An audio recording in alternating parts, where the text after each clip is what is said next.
You're going to get unfiltered from me. I don't care. They just sent me a pager. As soon as I won the nomination, it was kind of crazy. Oh, Brandon's over here playing red light, green light with the security guards. Okay, the chaplain wants to say a prayer. Huh? Well, how bad is this area, actually? We're getting blessed. Oh, no. The one thing you've said that did not surprise me at all was that the government was great at checking prostates. Let me help the boys out. Come on. Say hi to Eli. He's racially ambiguous. And Brandon, his hair is fucking fabulous. And Donut, a dark joke disposition. And there's a fat electrician. Welcome to Unsubscribe. Hey, what's up? I told you I would come back with the winners this week. And guess what? We got the winners for the last 3 months. What do the winners get? $1,000 per person. And if you're a winner, make sure you just send an email to unsubscribecast@gmail.com. Who's ready to win some money? Those winners are April, Omen Breaker, Come On Show, It's Tree Turdy, and Time to Take a Freaking Shot. That is my best Irish accent. Sorry, show. May at s.of.lannery7029. They know not what they do. And June, Andy Carpenter 4059. It's 4 minutes in, and Trout is in love. Congratulations, y'all won a grand. Make sure you email unsubscribecast@gmail.com and then probably send a screenshot of your studio verifying everything, and then we'll verify on our end. We'll get an email going back and forth. This is a way for us to say thank you for everything you have all done and a way to give back to all of you. We're going to continue to give $1,000 away each month as long as you are commenting and you are a subscriber. Also, you want to be cool?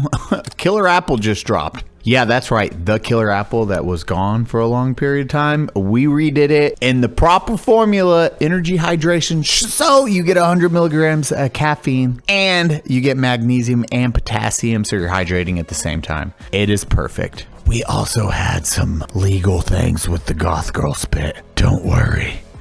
We're on top of it. Also, head over to pepperbox.tv. Go get your 14-day free trial. We are about to hit 100,000 subscribers over there. We have hundreds of exclusives, and we are doing a giant giveaway once we hit 100,000, which is going to be in July. So head over to pepperbox.tv. Go get your 14-day free membership and come join the party. Thank you all for being amazing humans. Enjoy the episode. I just want to say thank you, like from the bottom of my heart. Thank you for everything. 3, 2, 1. Excellent work. Sounded just like a cannon. Yeah. I'm on look for a side job, making animatronics later or something. Make noises. The puppetry. Hey, if you can't make it here, you're making sounds. Yeah. Killed it. Cody, you ready to start this podcast? Yes, sir. Hi, everyone. Welcome to the Unsubscribed Podcast. I'm joined today by Eli Doubletap, the Fat Electrician, the Secretary of Veterans Affairs, Doug Collins, Brandon Herrera, and myself, Donut Operator. Thank you so much for being here.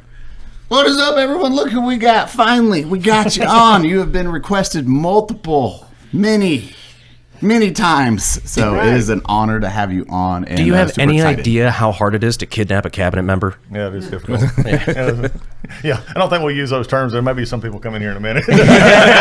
There's not security guards looking at me right now. He's just like, they just moved a little closer. So.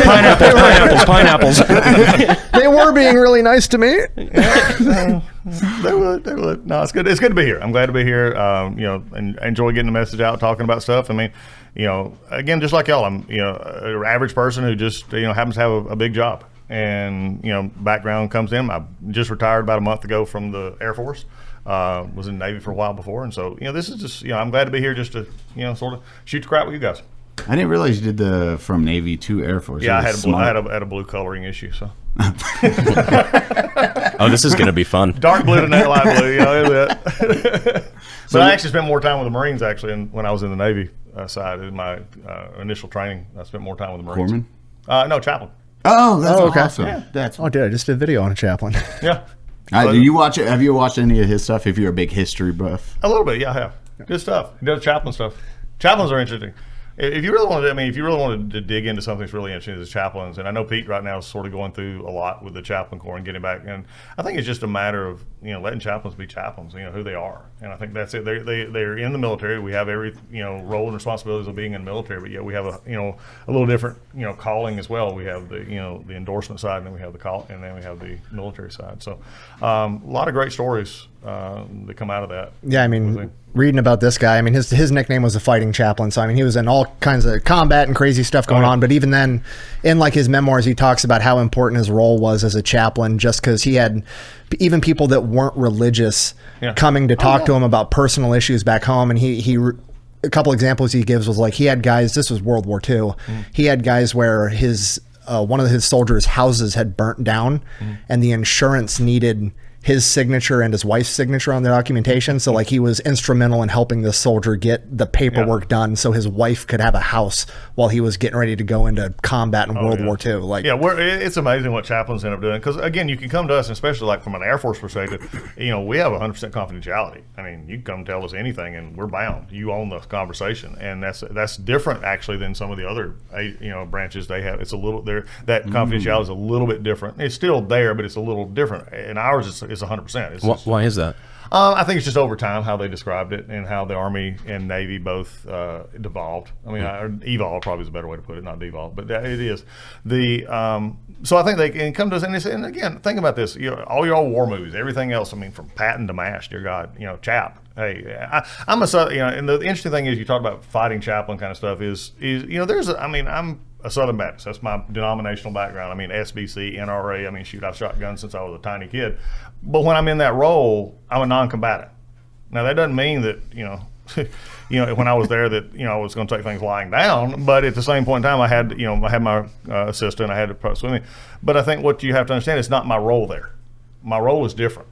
And what you talked about having, people come in and people, again, just like us all, to do some of the craziest things. And I can remember, the stories that, I've had over the years of just, moments of crisis. I used to tell the guys when I come in and see them, especially like I was reservist for pretty much all my career. I was only active when I was deployed. But, I would tell them, I said, look, if you're a reservist or a guard or anybody else, or even in active duty, the day you have to walk out for TDY is the day the dog's going to run off, the baby's going to get, a fever, and your wife's going to, have a problem with the credit card or the something's going to happen. But then you have also the real issues of just struggling with life. And coming back on how that. So chaplain to me is great because I could go anywhere, I could talk to anybody, and they would come to me. And I think that's just sort of the role is. I think it's prepared me for what I'm doing now a little bit even further. What made you decide to go into that line of work with the military? Like a lot of young guys, it's like infantry. I want to shoot guns, which is it's just awesome to see that because I've never heard that side. I don't have any friends that are like, oh, I want to go chaplain out the gate. Yeah, no. For me, it was coming off a calling in life. It's something I wanted to be a part of the military. My father, late in the '60s, was in the National Guard before he got out and was with the Georgia State Patrol for almost 31 years almost. But it was something I always had wanted to do. I thought it was an advanced part of a ministry, if you would, as a calling. So really, the calling to ministry came before the calling to really say I could use this into the military setting. And so, I had looked at earlier times of going in, just regular flight or others, and just it wasn't the right fit. I believe in truly that God has a calling for your life. He'll let you see it. And so for me going into it, it just opened a ministry opportunity that said this is something that needs to be filled. And so, again, remembering a chaplain is direct appointed. They're with direct commission. So you can be a prior service, but you have to still get out. You have to be a chaplain. You have to have a master's of divinity or equivalency, and you have to have outside endorser. So a different, like for me, it was a Southern Baptist convention. It could be Episcopal, Lutheran, Catholic, whatever.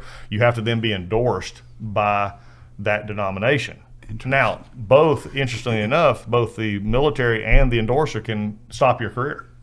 If the endorser pulls your endorsement because you don't follow through on your commitment to your faith, under that guideline, then if you don't get another endorser, you're effectively out. They can actually pull you out.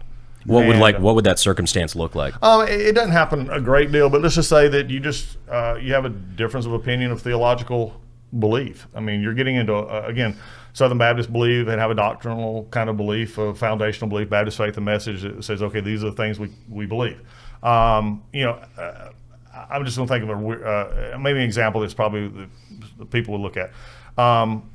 If a Southern Baptist minister did a same-sex wedding, that would get your endorsement pulled, because that's just not something that, other denominations can do it. That's the reason in the military that others can do it, but under our endorsement, we can't do it, just on that side. So that's an example of what it could be, but it could be other things as well. Well, it's like super interesting because I know, like, as you're saying, I'm Southern Baptist. That's what you. That's my tribe. That's Yeah. what I chose. I am from perspective of that. I am saved by faith through Jesus Christ. I'm a Christian. I choose theologically to align with Southern Baptist, and that's where I feel most at home. And with Chaplain, though, on your side, did you have, because it's military is all different religions, do you have to speak, or how does that work if like another religion, Sikh, Muslim, come to you to ask for? We're there to facilitate. That's a good chaplain is a chaplain who can help anybody on base, whether they have faith or no faith. Now, I can't do their services. I'm not going to. In fact, there's been times when I had to provide. One of my job was I had a Wiccan group on our base that wanted a room to be.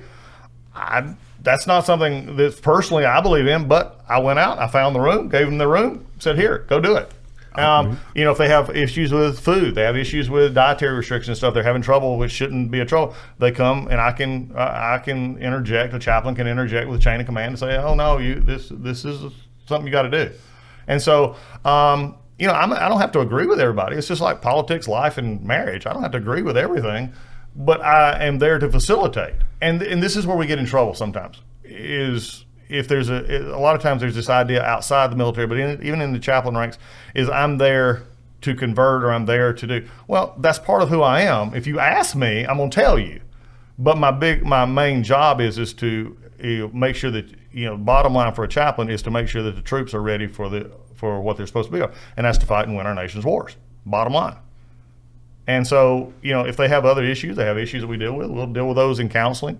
But also I have the right as a chaplain to be true to my faith belief, that I don't have to put myself into positions. And when I was in Congress, I had this a good deal where it's very, the law is very clear. You don't have to do this. And so like if there was a counseling situation in which, or a situation when I was asked to, again, be in something that is not compatible with my faith, I can say no. Now, what we've had is many times we've had some commanding officers and others say, "Well, I'll discipline you." Well, that's a no-no. You can't touch that. So anyways, like it's a lot of different things out there that knows. But a good chaplain is somebody who, I say this, and some people will get mad and look, just read my comments on my social media. Welcome to social media. Welcome to life. I don't care. It's Doug Collins. Go see it. Get your little keyboard warrior going. Challenge you all to a fight. It's fine. I frankly don't. Look. I'll get to that. I hopefully get to it later. We'll talk about how we're using social media for good. But it's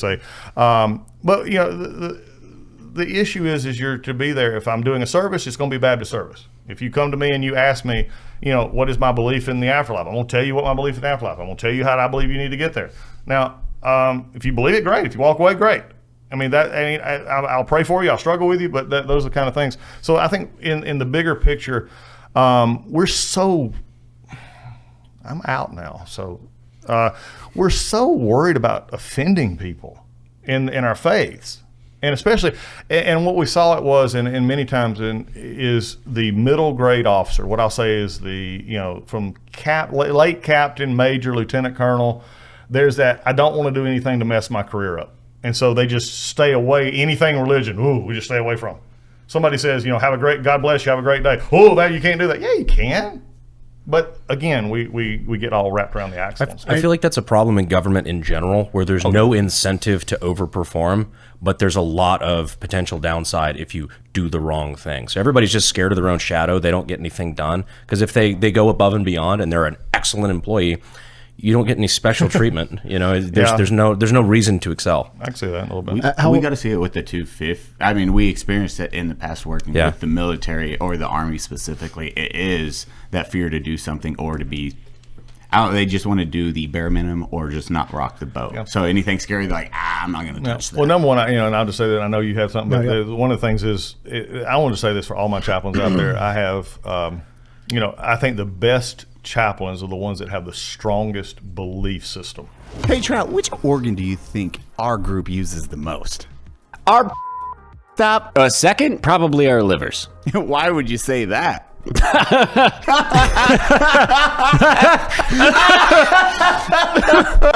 I love you, Dose. Trout, what does the liver do? Should I think energy production, digestion, fat metabolism, and vitamin storage, Eli? I don't know. I'm not a doctor. But one thing I do know, Trout, is this makes my liver happy. I am happy they're one of our sponsors because I've been using this stuff for 6 months. The cholesterol, which they didn't sponsor this one, but Dose, you getting a free one. And for liver, you get to see an actual genuine reaction now. Genuine reaction cam. First time trying this. Let's see what it looks like. That tastes good. That tastes like genuinely very good. And it's once a day. That's it. Yeah, because you're only supposed to take it in a 2-ounce shot once a day, but I want to drink the entire bottle now, which you should not do because that's not the dosage. That's probably a good ad right there, just with that, because again, and I can't stress this enough, people, it's good and it works. Dose for Your Liver is a clinically backed liver health supplement. This isn't just another capsule or powder. Dose is a liquid supplement that you take once a day in a 2-ounce shot, and it tastes just like fresh squeezed orange juice. Arguably better, in my opinion. And healthier. Turmeric. Head to dosedaily.co/unsub. Or enter unsub, UNSUB, to get 35% off your first subscription. The worst it would be to have I think everybody's fine. I think everything's okay. I mean, that's great in some sense, but again, when you come to a chaplain, I've had so many that come to and they're having life experiences, they want to know, what can I look to? What is a belief that you believe? If I'm just saying, hey, that's not what they want. They may disagree vehemently with me. I don't disagree. I think there's many ways to have it. I said, okay, I'm just telling you what I believe. And so I think that's the one thing that I try to encourage, chaplains in their role. And again, it's very clear. It's when in counseling situations, in the situations of performing a service, those kind of things, I have to stay within the bounds of who I am in my ecclesiastical endorsement. But I am a military officer. I still have to do PT tests. I still had to do, all the regular, military education, PMEs. That's a real waste of time, but that's a whole other issue.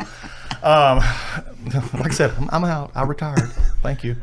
But I think those are the kind of things I think we look at and we move forward. Is to say, you got to be who you are. And chaplains, the ones they're really good, the ones that you remember, are the ones that get out there with you. They get out of the office. They go out there. I remember my time in Iraq. I was a nighttime flight line chaplain, so I just went everywhere. I had a little truck, buddy. I just went everywhere. That's and awesome. I'd go into the guard. I'd go out. I'd go out side place I wasn't supposed to go, because my troops were there. But I'd go out there and I'd see them, and I'd go into the talks. I'd go into the places, and they were glad to see chaplains coming in. They were glad somebody just talked to.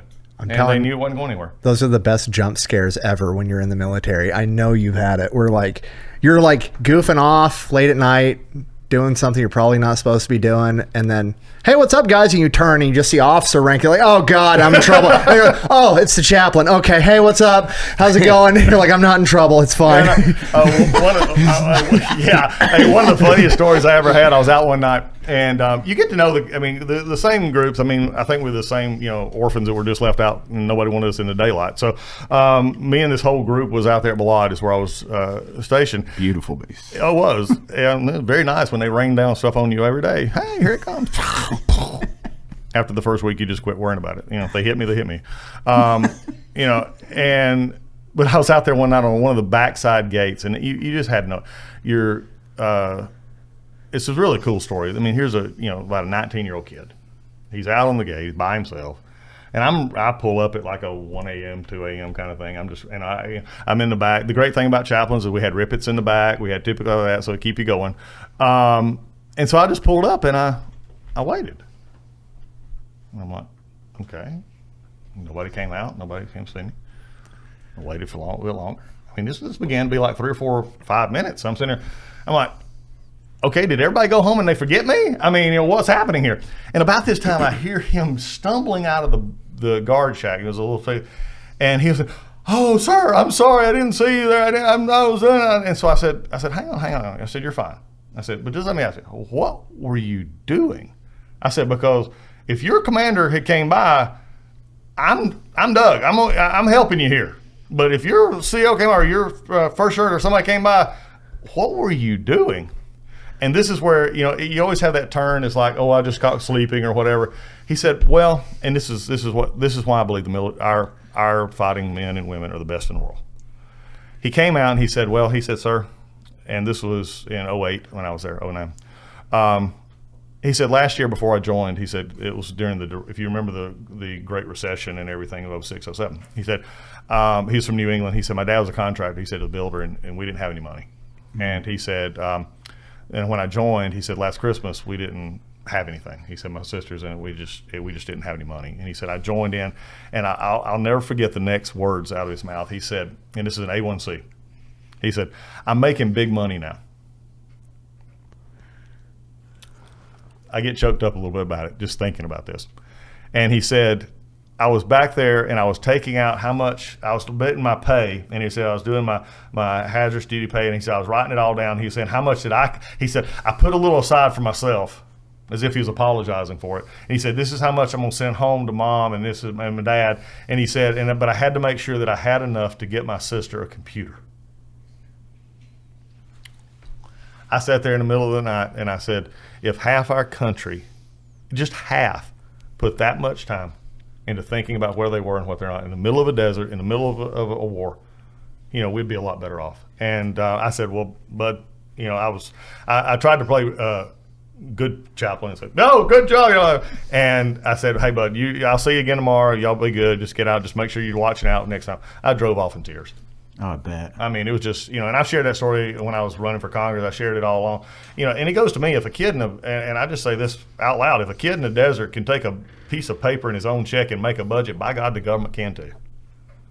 And, we got to get better at that. So anyway, that is just one of the chaplain stories that sort of relates on how we related to people and how we wasn't getting them in trouble. But but I do have one for the Marine side. Oh boy. Oh, this was good. I mean, if you don't want to talk about your story, if you don't tell me shut up, I'll shut up. No, this is fantastic. Chaplain stories are real. I want to know where this is going. Yeah, this is going to be good. I'm at Pendleton, and we're going around, and the chaplain I was with, this has been when I was still a chaplain candidate, I was still getting settled in. And we went backside of Pendleton, I don't know where it was, and he was going to show me one of the units. Well, we opened, there was basically like a trailer back, it was where they had and it was where one of the gunny was and some others. We opened the door, the other chaplain opened the door, and in the middle of here was this guy, this young private was on the floor, 2 more punch, and I mean, he's going out, he is getting reamed. I mean, I don't know what the kid did, but he undoubtedly deserved it. So, and you had 3 of them just yelling, and they looked up and they saw me, and they saw the other chaplain. I think it was Gunny came in, he said, sir, let's go outside and talk for just a minute. He said, sorry you had to see that, but the young Marine just was needing some encouragement in his life. And but if you want to stop back by later, we'll be happy to talk.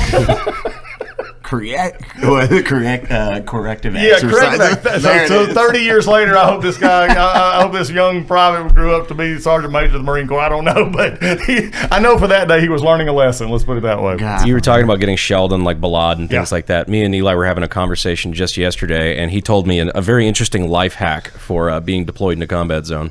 So if you're deployed and you're only allowed to rotate onto actual bases like once every 20 to 25 days, and you live out in sector, during that time you have like 1 day to check internet. So we'd get on base, so we would be waiting in line to get on the computer. Mortars would be coming in. So it would be like, boo, boo. Everyone starts running. We just go and sit down on the computer because we had this silent mindset. It's like, oh, thank God. Oh, my, yeah. I'm going to die anyways. At least I know my email. I took a picture of that, and I have it somewhere, they put all the pinpoints where it hits every day. We'd average, I mean, some days we might get 1, other days we get 6. You know, they just hit it and they just randomly throw them up there. I remember the last night I was in country, and I finally got it. It had been a week. They've been delaying my flight, and I was like, I'm ready to go home. And so that night I go back to finish packing. I was on the flight the next morning. Of course, the alarm goes off, and one hits, and it hit about 100 yards toward the flight line of where we were at. And it was a pretty good sight, and it just shook, you know, where I was at. I said, keep packing. Next thing about a minute or two later, boom, shook it again. And we were behind those concrete, 13-foot concrete barriers, and it was still shaking it, and it was on the other side. I said, keep packing.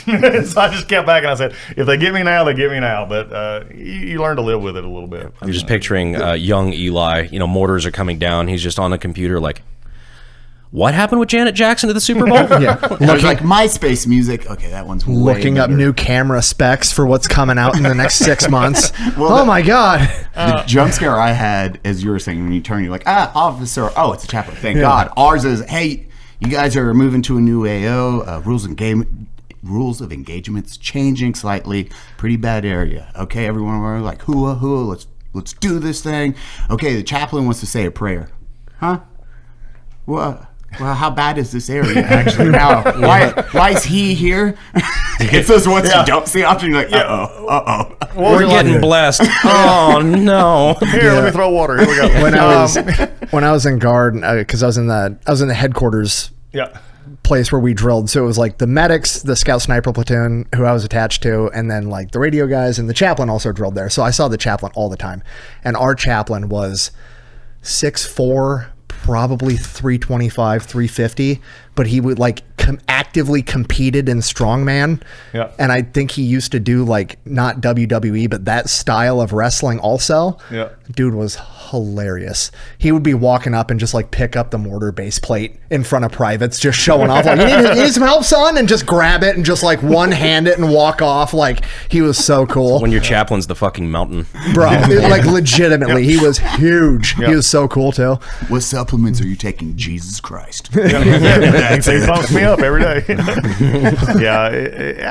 You get those stories, and I think that's the interesting thing that makes life in the military. Is what veterans. It's what everything. It's those things you remember, and it's the good and the bad. I mean, look, I can sit here and go through stories of.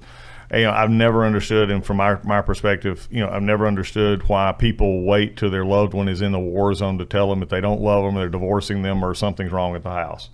Or decide to write them a whole letter about how, well, they found a friend last night who became better than a friend, and they write them a whole letter about that. And then that person ends up, I remember one very distinctly I'm just trying to get off at 7 in the morning, and I'm trying to go to a hooch and just go to sleep. And I get this frantic call from one of the units and say, hey, chap, you got to get over here. I got one that's just bad off.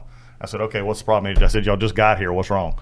And went over, and this guy had made that one phone call home, so to speak, or a phone call back home, and found out his wife at the time said, I don't love you anymore. I couldn't tell you before you left. I don't love you anymore. I'm getting a divorce and won't be here when you get back. This kid's devastated. Yeah. I mean, I worked with him for a while. We ended on, honestly, I had to send him back because they don't understand what they do that. But I have a question. Sort of, you brought it up, the hack. My question is, I'm not sure we're better off now with the electronic communications that we have in war zones is a good thing.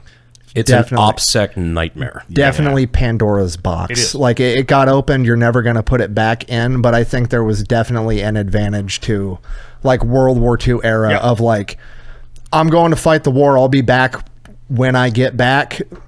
Keep it under control, like I'm gonna come home. I'm either gonna come home or I'm gonna come home in a box, and that's basically it. But how many things? I mean, even in my own life. I mean, I remember toward the end of my deployment, the deployment I had, we had a leak from a refrigerator ice machine that gotten under. They'd been there, and it just basically taken out half of our house. And my wife is at home, and I see this, and I can't do anything about it.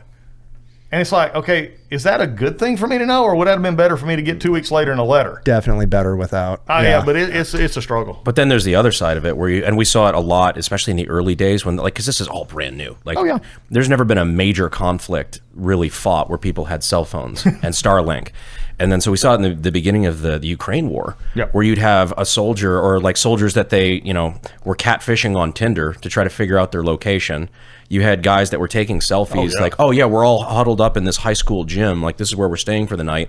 And then in 3 hours, that gym didn't exist because it got intercepted. Those sort of leaks, that's not a thing you had to worry about 20 years ago. Also, people don't understand like how dangerous it can be to just have like, I follow a bunch of like watch pages and stuff on Instagram, and one of these watch pages, I think it's Watches of Espionage. They do like cool history videos about them and stuff, but I think they're the ones that actually like on their Instagram and social media call out big politicians and military leaders that are wearing Apple watches and stuff like that. Like you need to wear a real watch. Like you can get tracked by that. That's emitting electronic signals. Like there's all kinds of horrible things that can happen by you wearing what amounts to a tracking device on you 24/7 with your biometric data.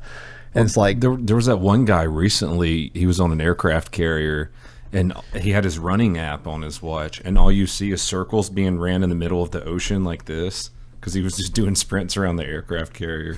And they were able to figure out where this certain carrier was. Jesus. Oh, yeah. We don't think about it. I mean, it's and here's the thing that I always like to tell people, being in government, in the military as well. If you've seen it on TV, there's far better out there. And I think everybody forgets that. Just think about it. It's not. I'm not giving away world secrets here. I'm just read Tom Clancy, okay? The old books. It's just what we think. We don't think we can be tried. We still have this idea that it's okay, and we've gotten so used to technology that we're almost too comfortable with it, in the sense, especially when it comes to OPSEC, when it comes to the things that we're doing with folks, and you see it all the time. When you have like a group of 12 or a platoon, like the bigger it gets, one person, you might know how to like hide your metadata or VPN, any of that stuff, but now does each individual soldier know that? Right. And I can assure you that is not the case a lot of the times. They're going to mess up. No, they are. I agree. Although it can be used against our enemies. We found that out talking to Pkwy. Yes. The North Koreans that got sent into Ukraine that discovered for the first time in their lives there were illicit pictures on the internet, and that wound up occupying all of their time. They had to take the phones away. They had to take their phones away. Can you describe these illicit images? Well, I know they also ran out of Kleenex. We'll put it that way. I know. They had a problem. Houston, we have a problem. Yeah. I can see that. Well, Pyongyang, we have a problem. Someone had a problem. And I think again, you get into stuff that you don't realize. I mean, what was it? What was it, a year or so ago? The Israel phone. Oh, the pagers, the exploding pagers. Yeah, the pagers are like, golly. That was multi-year process to get that to happen, and just insanity watching that unfold, and then the security footage. Yeah, it's like unrelated. They just sent me a pager as soon as I won the nomination. It was kind of crazy. I knew I'd get him to break. Hold up! I'll hit you with my frying pan. Yes, that's right. We are now sponsored by HEXCLAD. We were actually super stoked for this because I've let them cook. So they gave me a wok. They gave me an Asian wok. Gentlemen's and 3 ladies. Mother's Day's around the corner, but instead of flowers, which you should also do, actually, I don't know how that sounds. Babe, I got you pans, but very nice pans. I think they'll love them. And chances are the pots and pans you are using are the best. Now, my least favorite part is sticky pans. Just hate it. But usually if it's easy to clean, then it suffers with performance. But HEXCLAD gives you both. I cannot stress how hot they get. They're oven safe to over 900 degrees. They're not gonna melt. The wok is chef's kiss. And they have over 1 million customers with 50,000 5-star reviews. That is a lot. And just like our shoes, these come with a lifetime warranty. That means they actually care about their customer. That is literally how I always dictate if a company cares about you or not. Lifetime warranties. Awesome. HEXCLAD's 12-piece set is the ultimate all-in-one cookware upgrade. And they have their patented hexagonal laser-etched Steel Ridge boost for searing. For a very limited time only, shop the HEXCLAD's Mother Day sale for up to 49% off site-wide and score big savings with their best-selling sets at hexclad.com/unsub. Support our show and check them out at HEXCLAD, HEXCLAD.com/unsub. UNSUB, just in case.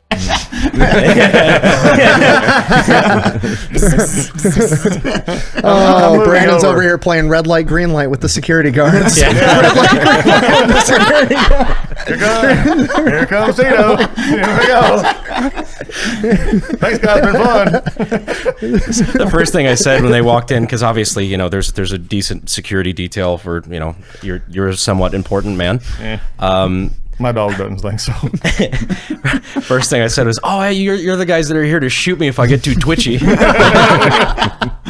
Yeah, well, and it's a sad state of life that you have the cabinet secretaries are on either party, on anybody right now. If you go into public life, the anonymity and sometimes non-anonymity of social media and the issues that are surrounding it. I mean, when you get, you know, when just in general, because I'm not going to be specific about anything, but you just see in general the threats to public figures. You see the threats to everything. It's ridiculous. I mean, hell, were you there at the 250 for the UFC? Yes. Yeah. So that was the one thing that just came out like a couple days ago about the terror threat there, the bombing threat, and everything like that. Like it's just scary times. It is, and you know, some people sometimes you get it where you hear so much about it, you sort of dismiss it as, but it's regular. I mean, there are threats against, you know, politicians, cabinet members, others. I'm just saying in general, it's a real thing, and you know, so it's not I think it's just coming to a society where we've got to get back to a world in which we can agree to disagree, or agree and then say, okay, maybe there's a better way. And I think that's the part, and that's, you know, the issue for Congress, and it's the issue for others, as we were talking a little bit before we got on. I mean, I think that's the problem we've developed now, and it's really it's frustrating because most Americans don't get it. Most Americans just want to get up in the morning, go to work, feed the kids, do what they want to do, go do what their, you know, hobbies, whatever, you know, and go back home at night and nobody mess with me. And that's what most people care about. And then the rest of the world, you know, tries to influence on what else they care about. So interesting, man. What was the choice for you to go into the VA after the military? You're like, okay, this is what I want to do. This is how I want to help the veterans. That's good. Well, I was out for a few years. I had a pot of elected life, and I had been in, and so I had kept up with the president. The president and I had gotten to know each other pretty well during his first term, because I was in Congress for 8 years, but I had rose pretty quickly, and I was ended up being ranking member of the Judiciary Committee. So I had to do that, put me at the spotlight of all the first impeachments and all that stuff with Jerry Nadler and Adam Schiff and all that bull crap that we had to deal with. And for those who don't know, the Judiciary Committee, like that's where all the dogfights happen. Oh yeah, that's a fun one. That's the one you see on the news a lot. That one and oversight. And I started my career on both oversight, judiciary, and foreign affairs. So I had lived through Benghazi. I lived through all these, with Clinton and everything else. So by the time you chose specifically to throw elbows for a living with those committee picks. Yeah. I come in to say, look, we're going to discuss things. Yeah. So, and from my background, I'm an attorney as well. So, okay, I didn't know that. Yeah, I'm one of those chaplains that have a law degree and you being a chaplain and doing that makes it so much funnier. Yeah, I have grace in law. Depends on the day. I throw grace in law. So, but no, it was so again, working the committees and knowing that, so we knew each other. We had to go through different issues, and if anybody ever if you ever get to a chance to meet the president, even in a public setting, but if you ever got to meet him behind, without, in his office, in the Oval or anywhere, he is one of the most down-to-earth people you ever want to meet. But he's also smart as a whip, contrary to what the press want to make out of him. He knows, he is very well-versed. He talks about a lot of issues. He'll bring up stuff, and so anyway, we got to know each other. We kept up, and when he was out, I was out. I kept in touch with him when he ran again. Of course, I helped, and it was one of those things where about a little bit before. He said, look, he said, we win this. He said, because there's a lot of discussion about me going back into politics in Georgia. And he said, hey, look, we're going to this. I need you, and I'm going to bring you with me to D.C. I said, Mr. President, let's get you elected. We'll talk about it then. And even like 2 days before the election, he said, how, because he's man in Macon. Doug, got it. And I said, Mr. President, we'll get this done, talk. And then after that, a week later, we got, he was elected. We're down in, a week and a half later, we're down in Mar-a-Lago. I was actually down for another event with another group, and we've been talking. He called me over and said, hey, this would be a good fit. And I said, yeah, I think it'd be a good fit. There were some other ideas, but he's at the VA. And he made it real simple. When I went to him and I said, what do you want me to do? I said, how do you want to see this? He said, just take care of veterans. And that's really all he's ever told me, is just take care of veterans. And so he follows. He knows what's going on. He watches, approvals. He watches what we're doing. And when I see him, he'll talk about things and ask me about stuff. But I think the big thing for him was to just make sure that we did what we're supposed to do. And so that's sort of how I got back into it. But and at first, I thought about it. I said, well, is this a fit? But then I got to thinking about it. Life experience. I'm a member. I'm the first member of Congress since it became a cabinet position to actually be the secretary, which I think is a big advantage for me. I understand the Hill, whether they understand me or not, different story. But I understand them, and I understand they have to be Congress people. Okay, you'll get that. Okay, you got to be who you are. And I tell our staff all the time, I'll let them be who they are, whether I agree with them or disagree with them. They've got stuff that they have to do to win elections, do that kind of stuff. So I've been there. So I think that gives me an advantage there. Number two, I'm in the military. I was, in fact, up until May, I was in the reserve. So I've served. I went overseas. I know the problems. I was I lived right by the burn pit in Blod. I get all of those kind of things out there. We don't cheer for burn pits, Eli. Burn pits. No, we sucked that air in. I thought I was back in North Georgia where we used to burn trash, and that's what we did. Real quick, what part of Georgia? North Georgia, Lake Lanier. Oh, okay. I grew up in Rome. I was grew up in Rome. Yeah. There's no good way to get to Rome from Gainesville or anywhere else for that matter. But all roads do not lead there, as it turns out. Not in this terminology, but it did have Barry and Shorter and some it's very pretty over in Rome. Yeah. But I live on Lake Lanier. I grew up my dad was at the State Patrol post there. Oh, awesome. So I still live in Gainesville, so that's home for me.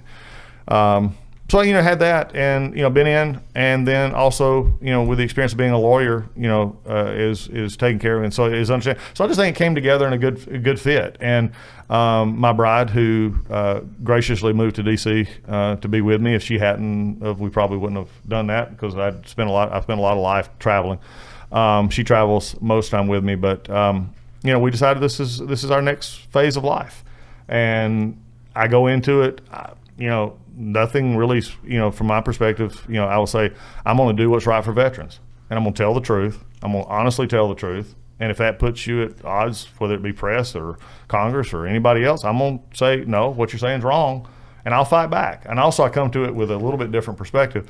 I had a very large social media presence before I came back into this job. I was on TV most every week, doing a lot of stuff, and social media. And so we have the ability to fight back for our veterans. And so when members say something that's not true, I call them out. And I also tell them that when we're wrong, we're going to fix it.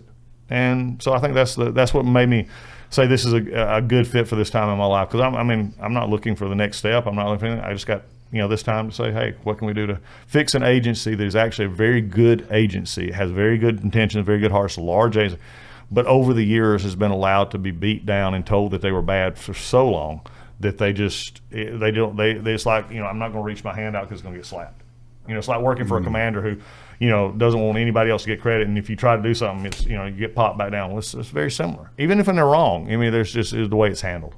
So, for sure, one of the issues that's come up, I think, during this administration under the VA that I think was miscommunicated, or at least the media, something can be communicated however you want, but the media can twist it however they want. Liar, Brandon. I think you've had a front row seat to that, as have I. But one of the things that happened early on was a lot of the firings at the VA in the very beginning. And I think a lot of people were concerned out the gate that was going to negatively impact veterans' health care and veterans getting the care that they need. Yep. What would your response be to that? The great part about it is we fired nobody. That shows you how bad the media twisted it. We didn't fire anybody. We had no risks. We had an issue of probationary that we still thought was proper. The probationaries were brought back on, but we didn't end up firing anybody. Now, last year we had 30,000 of our employees. Now, it sounds like a lot, but remember, I have 460,000 employees. We had 30,000 take early retirement. And again, in most cabinet agencies don't have that many people. I mean, we're just very large. It didn't affect anything. In fact, I'm gonna oppositely say this. I said several things that most people don't realize. When I got there, I had no idea how many people was in the department. I asked my HR&A guy, who actually started the same day I did, after I got sworn in. I said, how many employees do we have? It came up in a conversation. It took him a week and a half later to get back, because we didn't know. I wish I was making this up. I'm not. They didn't know. No, couldn't give it. I mean, we could guesstimate, but we didn't have. I was gonna say they couldn't even like ballpark yet. Yeah, I mean, we could ballpark it within 20, 30,000. They had to put in a claim. Yeah, we put in a claim. So that was. He was like, "Hey, can I find you, please? If you're not here, raise your hand." Had to wait for a response by mail exclusively. We still do that. The Minutemen wrote it to me. We're going in. So that was part of our problem. And then for ages, the other thing is for all of the military, listening and sitting here at the table, I had no manning document. So I could tell you how many people I had, but I had no manning document. So I couldn't tell you where they were. Mm-hmm. I could tell you I had these many people. I could guesstimate that I have this many in a hospital, but I didn't have them actually assigned to say, how many do we need? How many do we need in this department? How many do we need in that department? We didn't have that. Holy moly. We didn't have that till December. Well, talk about another issue. Then the New York Times, Washington Post, they all just line up to write, hit pieces on it. Said, because what we did is we cleaned up our manning document. We had unfilled positions. So we went to all of our people and said, okay, how many of these do you need? How many do you not need? And we ended up with about 26,000 that were just, at this point, we didn't need. So we just took them off the manning document, which is what you do in any organization, any business. Well, of course, the headline was, VA slashes 26,000 positions. No, we took them off the manning document, and we still, and I had to explain this to Congress and some of the reporters. I said, look, if just say there was a doctor that retired in December, we determined that we had 4 podiatrists, we didn't need 5. He was the 5th. Well, you don't hire another one, okay? But if we all of a sudden had a influx of bad feet, we'd go hire another podiatrist. It wasn't that you couldn't hire them; it was just that we didn't need them on the books at this point. We could move those FTEs somewhere else. It's almost like different wars have different chronic injuries that require different treatments from different medical people. Definitely. And as time goes on, the needs change. Yep. Wild concept, I know. It is disturbing to figure that out. Hire everyone. Why do you hate veterans? I guess. I don't know. That's terrible. Sorry. I just blame him for everything. I get blamed for everything else, so I might as well share. I'm right here with you, man. We're in the same frame. I'll do it with you. It's fine. I'll bring my loaves and fishes and let you have some, okay? From the chaplain perspective here. No, but I mean, and again, I'm not. Look, everybody, for the most part, everybody wants to take care of veterans. Okay, and I say that with honesty. I just think some don't know how. They think that, and this is the whole situation with employees and everything else, is they think that more money, more people equal better. Everything. Well, it's just not. It just wasn't true. Because here, I'll show you a quick run through a couple of quick things. Everything that I've just talked about. 30,000 went through early retirement. We got a manning document now to where we could actually get people in the right places. Instead of all hiring quarterbacks, we actually finally found a center. Hey, we might actually need one. Again, shocking concept. But the thing that we had to get to grips on is finding the best ways for us to do that so it made sense in how we took care of veterans. And so I did all of that changing. So everybody was throwing up their hands, panicking, and saying, oh my God, we're killing the VA. Doug Collins is a slasher. Doug's doing this, whatever. We had 260,000 over 260,000 backlogged disability claims when I first stepped in February last year. That meant that they were over 125 days to get processed. The actual date of completion at that point was 137 days. So we were well over the backlog number. And we had over 1 million claims in general, just pending claims. As I'm sitting here today, roughly a year and 3 or 4 months later, we're at a little over 70,000 backlog claims. We're at 77 days to complete, and over 1 million has dropped down to 500,000. Now, we did that all of what I've just told you. Our wait times at our hospitals have gone down, but let me say before anything else, we're the only hospital system in the world that measures wait times. So you hear veterans out there saying, it took me 15 days to get into an appointment. Yes, it may have, but I'm going to challenge you. Go to university or go to a hospital or go to any public and private. They don't measure it. I still have private insurance. So, I mean, if I had to get an appointment, my wife had to get an appointment, it took her 3 months to get a physical. They don't measure it. But we do, because Congress, a few years ago when we had the scandal, people not getting colonoscopies, that kind of stuff, we had to figure out a solution. Well, Congress uses big blank sheets of paper and large color crayons to figure it out. And because that's the only way we can understand it. And we said, well, if they don't get in within 20-something days, they have to try this, then we can get them into community care. And then that'll solve the problem. So our wait times have come down. We have gotten better in those areas. I mean, we're opening 35 VA facilities, clinics, hospitals over the past year. We've opened up 2 million plus hours, probably coming up on 2.5 million now, new hours for veterans to come to clinics and to hospitals on later in the evenings or on Saturdays so that we can take care of younger veterans. We opened up community care. Community care, and in this area where you're at, is very important. Because you have a very high growth area of veterans. So community care is something that we use a great deal, and it's VA care is VA care, no matter if it's a private doctor or a VA doctor. So we've made it easier to get into community care. And we didn't do it on our own. The Dole Act said that we could use best medical interest. Well, we use best medical interest. We took away the second doctor. So if you had a PAC doctor, they had to go, before they sent you somewhere, they would have to go say, well, doc, do you agree with my assessment? And it takes another 2 weeks, and they had to get it scheduled. Well, now the doctor can just send you to the orthopedic in town. And we take into caregivers' interest as well. So it's not just the veteran and the caregiver. So we've done all of these things in the midst of all this supposed disaster. That's right. Your friends can't get out of lending you money now, thanks to Cash App. Son of a... I requested more. If you weren't up to speed already, Cash App is much more than a safe way to send and receive money. With the Cash App card, you unlock a lot of perks. And all without the hidden fees. Enjoy benefits like exclusive nationwide concert pre-sales. Kendrick Lamar and Sabrina Carpenter as a few examples. Sabrina Carpenter, if you're watching, hit me up, DM me. My DMs are open. I love you. Plus discounts on everyday purchases and popular brands you're probably already spending money on. Add your card to your digital wallet to make your money moves easier. Cash App also adds security to your money by declining suspicious card transactions and making sure that those transactions are actually you. How did you read my mind? Because of your quest. If your card is ever lost or stolen, you can lock it with just one tap within the app. I remember why I fear you. New customers can earn $10 if they use code CashApp10 at sign up in their profile. I thought you said you didn't have money. And also send $5 to your friend within 14 days.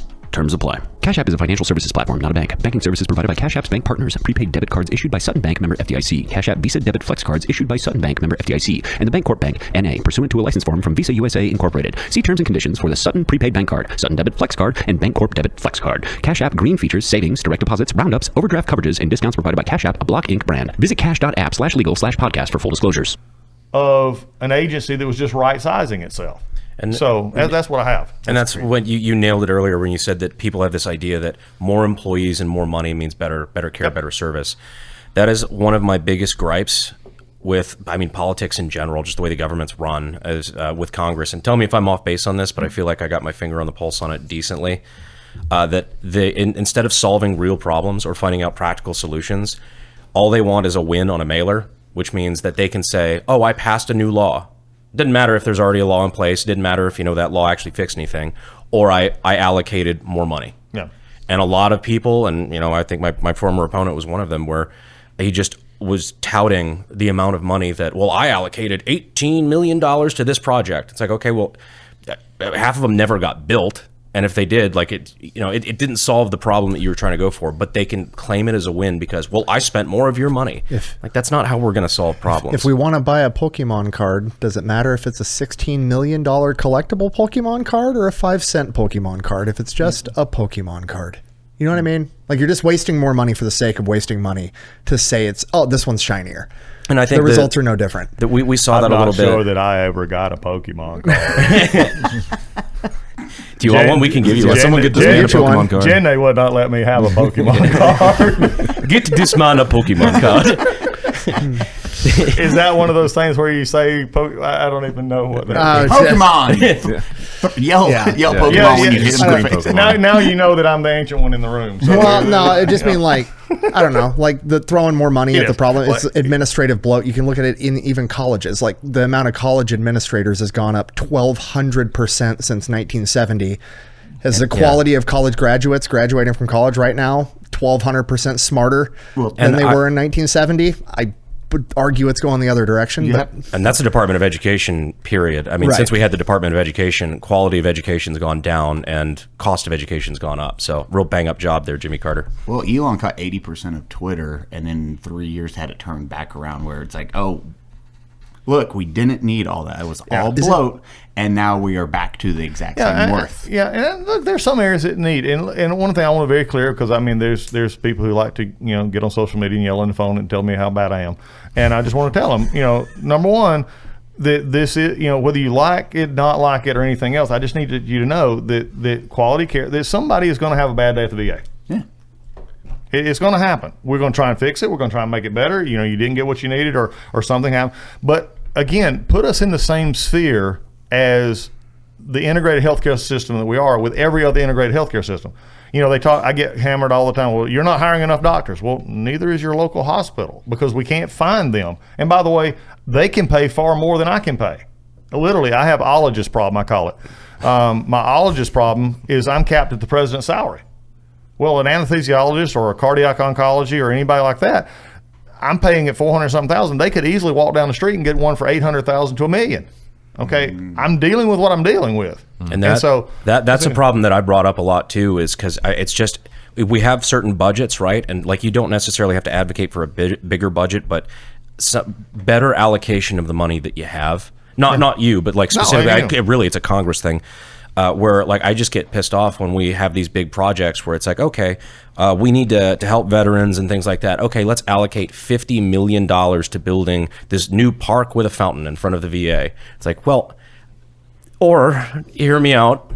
You could have spent that money to actually hire like good quality ologists, psychologists, healthcare, that sort of thing. It's like we're spending our money in really weird ways. It's a very nice fountain. It's really cool, but I think if you'd asked any veteran on the street whether they'd like to have a fountain or whether they'd like to have been seen by a psychologist or their same psychologist without having to change doctors once they have a trusted one. Like the priorities are just entirely out of whack. Well, and I think that we've actually looked at that. We're spending more of our construction money, non-reoccurring maintenance funds. I mean, we had elevators not working. We spent millions of dollars last year on just getting elevators back working.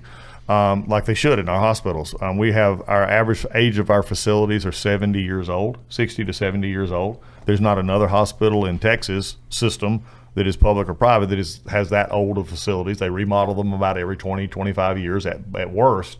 So I'm having to deal with, pipes that have been in for 50 years. I'm having to do a sewer. I mean, I got several hospitals I've actually been to where they're doing construction. They're dealing in the old cast iron pipes that you don't use anywhere anymore. And most of them are, they're either clogged or I can't go through a week at all without a pipe busting in one of my hospitals or one of my clinics, shutting it down for a while. So we've tried to that just happened here in San Antonio. I'm sure it did. I just had one in another state as well. And again, it goes back to that we did all the stuff and didn't focus on preventive maintenance. It's just like, your gun. If you don't keep your gun up, it's not going to shoot. It's not going to shoot when you want it to. It's not going to shoot how you want it to. So, I think this is the kind of things we're trying to work on, is just be common sense. A lot of things we've done is just sort of change the common sense mindset. If it helps a veteran, we're going to do it. If it doesn't help a veteran, we're not going to do it. And that takes it away from the mentality that the VA earned, and I'm going to say earned, that we were more concerned about our bureaucracy and ourself than we were about the veteran in care. And that came naturally. I do not blame our employees. I think we have the best in the world, but they were trained sort of to say, do what you can do. Congress is going to say this, or press is going to say this. Just keep your head down. And so that meant moving the system along without changing it. I've sort of reversed that model and said, no, we're not going to do things like that. You're going to get people in. We still, everybody says, well, you're not hiring at the VA. We hire over roughly 1,000 people a week. I mean, we have more people than any agency. If Pete couldn't combine the service branches, I'm the largest in the cabinet. We're bigger than active duty Army. People don't realize the scale of the VA. And so, and that's why we did this reorganization we're doing called RISE. It was taking the middle and upper managements and just recreating it, because we look nothing like what we should look like. And so now we're going to actually be able to do policy, business line, and our hospital operations in 3 separate areas that line with policy, so that, frankly, you always heard that saying, if you've been to one VA, you've been to all of them. Well, no, if you've been to one VA, you've been to one VA, because we thought we were all startups. 170 hospitals just thought they could do whatever they wanted to do. I said, no, if you got VA on the side of the building, you're getting publicly funded, and we're going to be the same. So I had a veteran one day who was had lost a leg, lost some other, and he came up to me and he said, I need to know something. He said, I was just in Salt Lake and I got a treatment out there for part of what I was dealing with. He said, then I had to move to Virginia, Hampton Roads. And he said, the doctor in Hampton Roads said the VA doesn't do that treatment. And I said, excuse me? He said, no. He said, they said the VA don't do it. I said, again, that's the kind of stuff you're facing. But it was allowed to fester like this for years, because either oversight, undersight, however you want to call it, we were more concerned about the individual problem instead of how does it fit into the bigger mole. And look, I fully admit I was guilty of that in Congress, because you only see it from your perspective. And so, but we're back to the part now where Mission Act is being actually implemented. That's the community care aspect. That's the direct care aspect. It's putting our veterans getting where they need the help. We fully implement. The previous administration has shut that down. And now the funny part about this is community care is working like it should. Most of it's sort of funny. I had a member of Congress the other day say, all of my veterans, statistics show that all of my veterans want to go to the VA. No, it really don't. But if you measured your staff, that might be true. But most of them at least want a choice in what they have. And every time I go to speak at a VFW, or I speak at everybody else, I have to get no questions for the most direct care, except they want better parking or they want some other stuff. I said, hey, I'm having trouble getting into community care. We now have separated the budgets, and I want everybody to know this. We separated the budget so we can actually look at how much direct care is costing us and how much community care is actually costing us.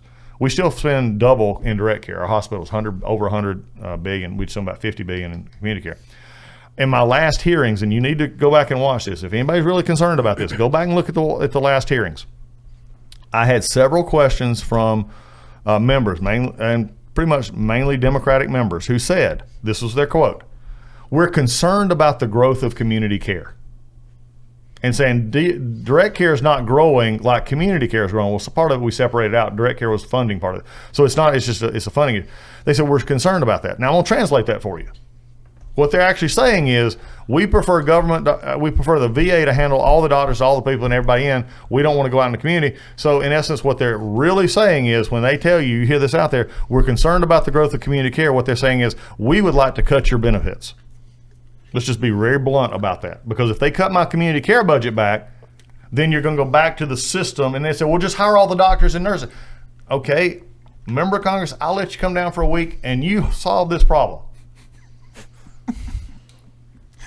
It ain't gonna happen. There was something that you'd said earlier where you said it was partially partially my responsibility as a member of Congress before that you didn't catch it, that sort of thing. But I also noticed, because you weren't on the Committee for Veterans Affairs. Nope. And now that kind of pivoting to my next thing is, now that you have to work directly, I imagine, quite a lot with the Committee on Veterans Affairs. Yeah. What kind of oversight do they have, and how do you guys work together on that? I mean, they're there for a purpose and oversight. I think the committees, I would love to say that we could, look at long-term pictures together. Like the stuff that we've implemented, there's some great things that they could, put into law that would supplement what we've done, just confirmed it so it wouldn't get changed at the next administration kind of thing. I think the biggest get in, this is not the VA committee, because Chairman Boss is a dear friend of mine, and Jerry Moran is a good guy over on the other side, and I get along, I know most of the members. I think the big thing that we need to come on is focusing on our bigger issues of how we focus on veteran care long term. And a lot of times, unfortunately, we get, and I say this from our perspective, I'm not trying to throw off on the Congress or anything, because I think they're trying to work as best they can too. But it goes back to something you said a little bit ago how can we message something? Well, from my law school days, you're taught that bad facts make bad law. Okay? Well, singular facts or bad facts make bad legislation. So if you're trying to legislate a problem, if it's not a complete problem all the system, then you may be messing things up for other things. And I learned this in Congress, and everybody has to. So we try to work very closely with them as best we can. I'm always honest with them about issues, and if they ask us, we'll tell them going forward. But I think those are the key things. And remember, we're the only retail branch of government for the most part. Think about it. I'm the only one that depends on a customer coming in. Lee Zeldin doesn't have to have a customer. Brooke over at Ag doesn't have to have a customer. If a veteran doesn't show up to the VA, I don't have a job. Can I go back to what you said about the hospitals not being all the same? Like, that's just, that's crazy. They would be, from what I got from what you're saying, correct me if I'm wrong, but you're basically saying like VA hospitals were just operating 100% independently with like no standard operating procedures of like, this is what a VA hospital does. Yeah, no, not 100% all the time, but they would adapt, or they would do what, again, everybody wanted to be sort of individualized. I'll go back, I'll give you a great example of this. Okay. Our health records management system is, I mean, we have the equivalency of Morse code. Okay, and if you want to just put it from technological standpoint, our systems that we have in the vast majority of our hospitals right now have been around for 30 plus years. It cost me $700 million just to keep them alive, not improve them, but just keep it alive. Okay, so we about 10 years ago, Congress said, let's put $1 billion, billions of dollars in this, let's fix it. Well, it didn't go off well. DHA was the same way. Defense Health said the same thing. They put it on pause for a year. They basically said, they kicked everybody in the rear end and said, oh, we're going to standardize, get this done. They got it done. VA took a year off and then just came back, and the previous secretary in the previous administration just said, we can't do anything. And then late in the game, he said, oh, we're going to do 4 next year maybe. Well, they just quit. We're about $15 billion into this, and we just quit. We put 6 sites in Washington State. That's how much it cost us for 6 sites. But here was our problem. I can use the example of your cans here. Most of these cans are not alike. This one liked red, this one liked yellow, this one liked black, this one likes white.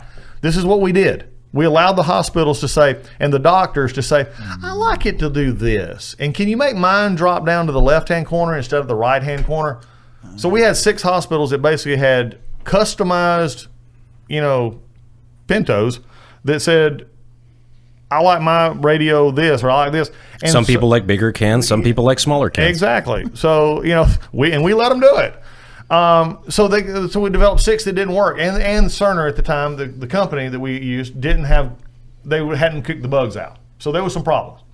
So when we came back in last year, this is another issue I had my confirmation here. It's one of the biggest discussions. I said, look, I'm going to sit down and I'm going to figure out what the problem is here, because we've spent billions of dollars. We got nothing to throw for it. And our hospitals, it affects community care, it affects our direct care. We can't share with doctors. It's just terrible. My second week on the job, I pulled our people in who do our electronic health records. And I said, okay, tell me what the problems are. And I said, how do we make it better? Oh, it's terrible. Cerner is Oracle now has it. Oracle, they don't listen, and we can't do this, and this is terrible. And so I listened to it for about 30 minutes, and I said, okay, well, that's encouraging. So the next week, I brought in Oracle. And Oracle came, we can fix it, and we can do it, and we'll do this, but the VA has got to do it, So it's just back and forth. I said, okay, thanks. Send them out. The next week, this is no joke, next week I called them all into my big conference room. I had our folks on one side and Oracle on the other side. And it started off with this meeting that went something like this. Oh, it's so good to see you again. Yeah, the partnership. Oh, thank you so much. I said, this is bull. Crap. Today's video is in the partnership with MANSCAPED, the men's grooming brand who is trusted by 13 million men worldwide. Father's Day is around the corner. And you know what that means. The same problem we all run into. Which razor will my dad use to shave his balls best?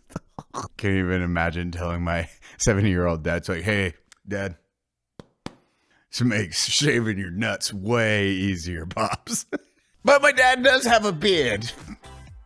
Here, and he needs to keep it trim. And because of that, the new Beard Hedger Plus is a solid upgrade without breaking the bank. Now, a lot of you have probably used trimmers in the past, and they're clunkers. We don't want no clunkers around here. 14 different length settings, which covers 1 millimeter of stubble all the way up to 20. So whether your dad's a clean, tight guy or my dad, bearded biker Mexican Asian dude, this is the trimmer for them. On a real side note, I do use these and any Manscaped product for the majority of what I do when it comes to cleaning up or cleaning down. They work really good. They have amazing battery life. You can beat them up and they continue to work. Also, they're waterproof, so you can shave in the sink or, the shower.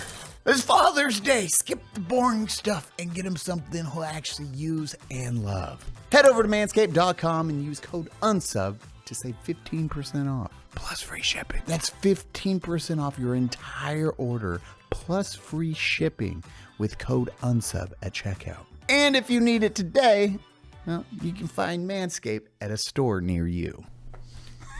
So I said, I got another thing. Here's my deal. VA, Oracle said this about you just the other day in my office. And VA, by the way, Oracle, VA said this about you. Within 5 minutes, they were yelling at each other. I said, thank God I got something going.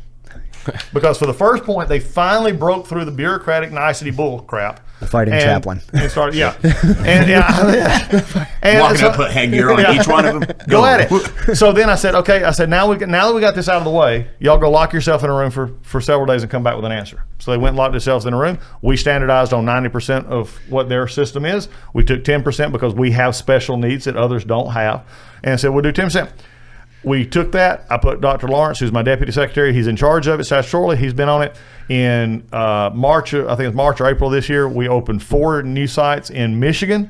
We just opened sites in Ohio, getting ready for Indiana, Alaska. We will open more this year than was opened in the last 8 to 10 years under the previous administration. And by the way, it's working flawlessly. It just took getting together, putting people's heads together, and telling from our side, we're not going to be special anymore. We're going to get stuff done. And a great story about this, Ann Arbor, Michigan was one of the ones that did. Ann Arbor was a classic research hospital. It's got a lot of complexity. And again, you just know it. Monday was great. Tuesday's great. Wednesday night, a dadgum tornado hit Ann Arbor, Michigan. Cut out power, cut out everything. System came right back up. 2 days later, they did open heart surgery. No doubt. Nice. Hey, I give all credit to Dr. Lawrence, all of our teams, but it took that kind of, I thought normal. I mean, that's the way normal people get stuff done. You bring the people to the table, get it done, hash it out, and kiss and make up and go on. But we never done that. The VA just decided, well, this is terrible. I'm not going to do this, and I'm not going to do that. Get over yourself. I mean, that seems to be the problem because, so many of these issues, like real practical problems, they're so bipartisan. I can think of half dozen in my district. But I did hear at least, and you would be the guy to ask about this. I did hear that the Committee for Veterans Affairs is probably one of the most bipartisan committees. Like, people actually work together. Yes and no. I was going to say, you laughed at it, so I'm starting to feel like that's not the case. Well, it's what we say, but it's not actually what happens. And, Okay. and I don't mean that badly. Sure. Look, you're going to get unfiltered from me. I don't care. We Democrats, prefer it. Democrats going to be Democrats, Republicans going to be Republicans. We got different ideas about how to solve things. Democrats believe that the VA should be basically a government health care. And I disagree with that. I respect it, but I disagree with it. I don't respect it, but Republicans, have a different view on it. And I say that just honestly because I can be as political as I want. You want me to fire up a crowd, I can do that. But I get that they were elected by people who undoubtedly cast their votes for them, and that's what they're doing. So yes, there is some bipartisanship in to say we want to help veterans. How you help veterans is the bigger problem. And so sometimes when they do come together, it does make it a little bit harder, to find a viable solution. So that's why you see a lot of times bigger bills that have a lot of different parts to them as they come through. Look, I think it's a great committee. It's also a high turnover committee as well. A lot of members go through that committee because it's C-level, right? So it's like kind of whatever like starting. Well, it should, but it's a very important committee, but it's much more granular than some of the other committees. I'll just say it that way. So, I respect our committee members on VA, both the House and the Senate. There's some great members. I know most of them on beforehand on both sides. They really try. It's just again, sometimes it's just hard. We're in a very difficult part in our country right now, legislating anything. Period. You couldn't legislate pure water. It's just that part. So I think, yes, it's bipartisan to an extent, but it's just not that everybody comes to the same table. And if you don't believe me, just watch the hearings and you'll see it. So there's different opinions. That doesn't mean they're wrong. It just means they're different opinions. I'm more amazed that. How was your reaction coming from the military of not seeing a standard SOP for the veteran? That is wild. That's what I was bringing up, like what I was kind of getting at, because like even when I was a medic in the Army, we had standardized stuff down to like our aid bags. Every medic in my battalion had more or less the same aid bag, and we had a diagram of like, in this part of the aid bag, in this pouch, there's these medical supplies, these airway, breathing, circulation. So anybody could pick up anybody's aid bag and functionally use it. Now we have basic, SOPs. We have basic stuff that you see in any hospital. The problem was coming into it that we would there'd be some treatment that was, done here that wasn't done in some other places. We maybe had a vendor or something. One of the things that is amazing to me, we're 170 plus hospitals and we don't standardize equipment.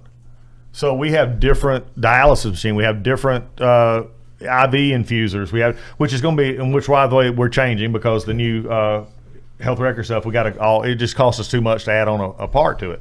So these are the kind of things that just takes time. And again, in dealing with it, there's a lot of, here's where a lot of the problem came in. We would have, and it's one of the reasons for the rise that we had, is that we're putting policy now under one shot. Before it would go up, and let's just say we had an idea of, I'm just make up something funny, wear a red shoe on right foot and green shoe on left foot. And we sent it up to committee. Well, it was sent up to say, is this okay? Well, it went to like 6 different committees, of which nobody talked to each other. If they did talk to each other, they only shared bits and pieces of information. And then one committee says, that's a great idea. Then another committee over here met 2 months later and said, I think they should switch that. Green should be on right and right should be on gray. And then they never communicated. Then they had 3 other committees that were never even operational. Nobody even cared. And the poor executive director at the hospital was sitting there saying, we sent this up a year ago and nobody's answered our question. That's how it happened. Or here's what would happen, is they sent something up and it said this hospital needed to be able to do surgeries earlier. I'm not saying it's not. They said, okay, we did do this. But it wasn't, if it was a good idea for that hospital, was it good for the entire system? I mean, we've got hospitals that have charts that a veteran can look in and the family member can say, okay, they're in pre-op, they're in operation, now they're in recovery, which you see in almost every major hospital in the country. We've got a lot of our hospitals don't have that. See, that's what I'm saying is sort of the fringe stuff that we were just not putting our effort, I think, into the consolidation effort to give us the most buying power, but also the most, realistic, highest expectation for veterans. It wasn't that our employees were bad people. They were given a system that inherently was broken at its core, and that's why we've changed it, and why we're working toward it. And right now, the executive directors, the hospitals are really happy about what they're in. They're still adjusting to the new, sets, and we're put back in, that they just can't go out and hire willy-nilly. That they have to hire to an FTE count. They have to hire to a thing. But if they need a doctor, they can go hire them. I hadn't even thought about the cost of not having everything I was just thinking about like having staff switch to a different hospital and not knowing how to work that dialysis machine or whatever. I hadn't even considered the negotiating power of coming to the table to buy new dialysis machines and being like, look, I'm buying for the biggest hospital network in whatever. Like I need parts for. You're buying way more of the same part from the same company. You obviously get a discount on everything that way too. I didn't even think about that. Well, you also don't want to get me started, and it's just too complicated. Again, the purchasing and contracting in federal government is a real issue. It's going back to, you talked about the private sector, and you're competing with them with doctors, nurses, pay. So what is that now the incentive to work for the VA versus? I think one. I think is one. You get there's a great incentives. One is a great. Most all our facilities have top-notch facilities where our facilities are good in that regard. But it also gives us stability of patient. You begin to there's a commonality among a lot of veteran needs, veteran issues. So if you're really wanting to do research, we're one of the premier research groups in the country. We have more trials, more research going on than any of the other hospital systems that are out there. We're excellent at things that other hospitals aren't. And if this is what you're into, polytrauma. We do polytrauma better than anybody. We do prosthetics, frankly, better than anybody. And we just implemented a new program to get prosthetics faster. out to the people. We do prostate. We do urology better than anybody in the world because that's all we basically get. I mean, we do it. San Antonio does a great deal here in this. So there's things that we do very well. There's a stability to the work. There's a stability to having a base that you can really treat and see them as they grow, and also seeing them from a different perspective. You're all here. How many, imagine going, and I say this because I still do it, and I'm having to, looking for explaining to my civilian doctor about a burn pit or toxic exposure. They don't ask those questions. That's not part of who they are. Mm-hmm. And so I think those are the kind of things that we have to, that we get on and go with. So there's a reason to work at the VA. You're saying a lot of things that surprised me during this. Huh? The one thing you've said that did not surprise me at all was that the government was great at checking prostates. It's the one thing I was not shocked at. Uncle Sam. Not even a little bit. Well, it started in MEPS and continued on. Okay? Yeah, Uncle Sam's good at that. I got a job at 14. They've been up my ass ever since. Yeah, there's some things in life you just don't want to remember. So, hey, there's a blessing and a curse that goes along. But like overall, I think that's the big thing is, and also there's another thing out there that I want to hit on a little bit, and you need to hear about. I hear this a lot sometimes in the social media realm. I hear it in some other discussion about veterans getting a veteran served X amount of years, and now all of a sudden they're they didn't go off a ship or they didn't do this. They try to make it out and they say, well, now they're, 80% or they're 100%. They didn't do anything. I went to war 4 times, deployed 62 times. And then this word is used, that person is a fraud. That's wrong. Okay? And let me tell you why. Now, if they intentionally have doctored records or anything else, then it is. But what we do in disability is a lot of statutory, here's our boundaries, here's our guidelines, here are the regulations set forth, through Congress and through the process we have. If you served, you meet the issues that happen, that is not fraud. Now, you may not like it that somebody gets this or not, but it's not an issue. And I say this to say this, a lot of people, I get a lot of veterans now who, because of this environment that you sort of talked about earlier, that it's easy sort of to give veterans, it's just easy to throw money in, is that there's some veterans out there that are good friends of mine and others that they bluntly told me offline, they said they're tired of veterans being seen as victims. Mm-hmm. And that we're not victims. We're there, we want to be treated with respect and dignity as somebody who raised their right hand and went and did something that nobody else wanted to do. But at the other time, don't give me this, we're just giving the poor little veteran something. You ain't giving anything, we've earned it. So I think this is something I want everybody out there to know. I'm fighting for veterans first, period. The veterans got to be the center of what we do.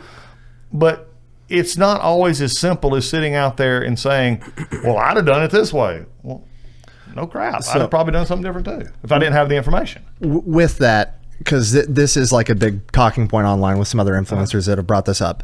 I think there's a big misunderstanding with VA disability ratings, and I think the word disability confuses a lot of people because VA disability is not disability in the civilian sector. Thank you. And the way that I try to explain it to people, and you can correct me if I'm wrong or if this is a bad example, but the way I try to explain it is like a veteran that gets a VA disability rating, it's not saying that person is literally 80% disabled and can't work or have a job ever again, because that's a big criticism of this guy's collecting. Some have, and there's some issues there. Right, yeah. But they're saying like, this person has a disability rating, but they're still working a construction job. Clearly they're being fraudulent or whatever, but it's not.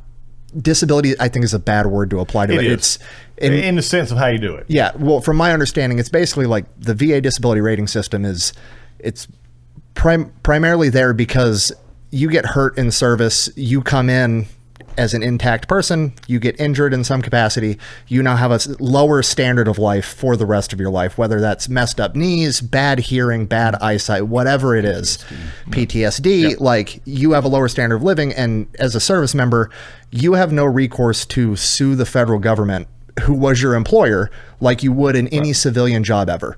If I was at work at a civilian job and they required me to work out every morning at 6 o'clock in the morning, and doing those workouts, I fell and broke my ankle, I could sue that employer and get a ton of money. That's not an option for a service member. And the stopgap or the mediation that happened was the VA disability system of, okay, well, you can't sue us. We understand that we did injure you and you're going to get this pay for the rest of your life in exchange. It's kind of my understanding. Well, it basically, to make it a little more simple, basically what it says is that we're going to do the best we can with the resources we have, which is money, to make you whole from where you were before you came in, as best we can. Now, nobody can do that completely. You can't make but the disability ratings and the compensation is attached to that, and the benefits that occur from that are to get you back to where you were before you started. And that's sort of the whole issue that gets around. And look, I am not immune to the discussions and everything about disabilities and, why can't we get our forms done and why did I get turned down? And, if I say this right word, I'll get this much more and everything else. It is a system in which, there is a lot of, frankly, subjectivity to it. There's a lot of stuff that that make it, difficult, I guess, to explain to people. But you're exactly right. 100% disabled doesn't mean you can't get off of bed. Okay, a lot of people say, well, if you're 100% disabled, you should be, in bed and not going anywhere. And that's not what this is for. Terrible for you if you did that. Yeah, no doctor is going to be like, that's what should happen. Yeah, exactly. Right. And I think there are some cases where it seems a little bit more egregious, but I think that's a very small chunk that people are using to say, see, this is all fraudulent. And it's like, well, and I'm not saying they're doing it disingenuously, because I think a lot of them genuinely don't know how the system works. Well, you have a lot of people out there wanting to help you now, too. Well, what is it? Yeah, scariest words in the English language? I'll get yelled out for that one. I'm from the government, and I'm here to help. I gotta get jacked, but I gotta be comfortable at the same time. Oh, they're so pathetic.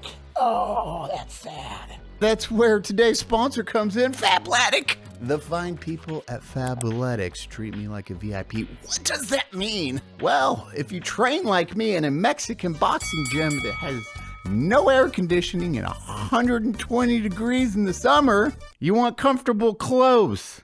Why don't we have an air conditioner, Tony? Seriously, Fabletics, based off of the field, the design, the comfortability, I put it up there with the high-end brands. Minus, you don't have to worry about the high-end price.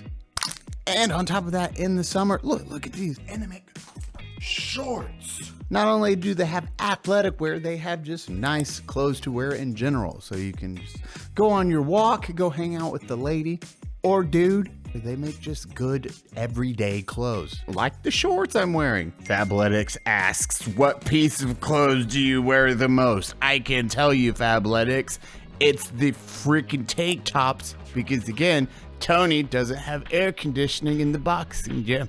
Fabletics.com/unsub to save 70 to 80% off everything as a VIP. Take a quick style quiz and be sure to select unsub when prompted to unlock this offer. Again, that's Fabletic.com/unsub to save 70 to 80% off everything as a new VIP.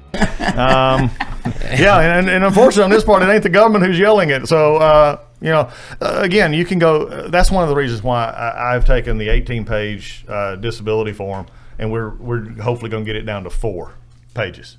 We're trying to make this as simple as possible. And it's sort of if you meet the criteria, if you meet this, you're not. We're trying to take some of the subjectivity out of it as well. And make it more objective. But I mean, there's always going to be subjectivity in a rating. There's always going to be subjectivity in, what does doctor see and what does the doctor not see. So again, I just wanted to, again, though, when you're constantly being told you're not getting what you've earned, you're not getting what you deserve, then it presents this back of the, again, and some have not because they didn't know how to fill out the forms, they didn't get it. They may be eligible for stuff. That's fine. I got no problem. I got enough money for them to come. But it puts the doubt in the people, even other veterans and especially the outside, that this is something that is not uniform, that there's ways around it, there's stuff that you got to deal with. So I just want to be a straight shooter about it, and we're doing everything that we can to make it easier. We're showing you, here's the guidelines, here's what you have to meet, here's the medical records, here's what you got to have. It's why we're working very hard with DOW to get the records quicker so that we can make these decisions quicker.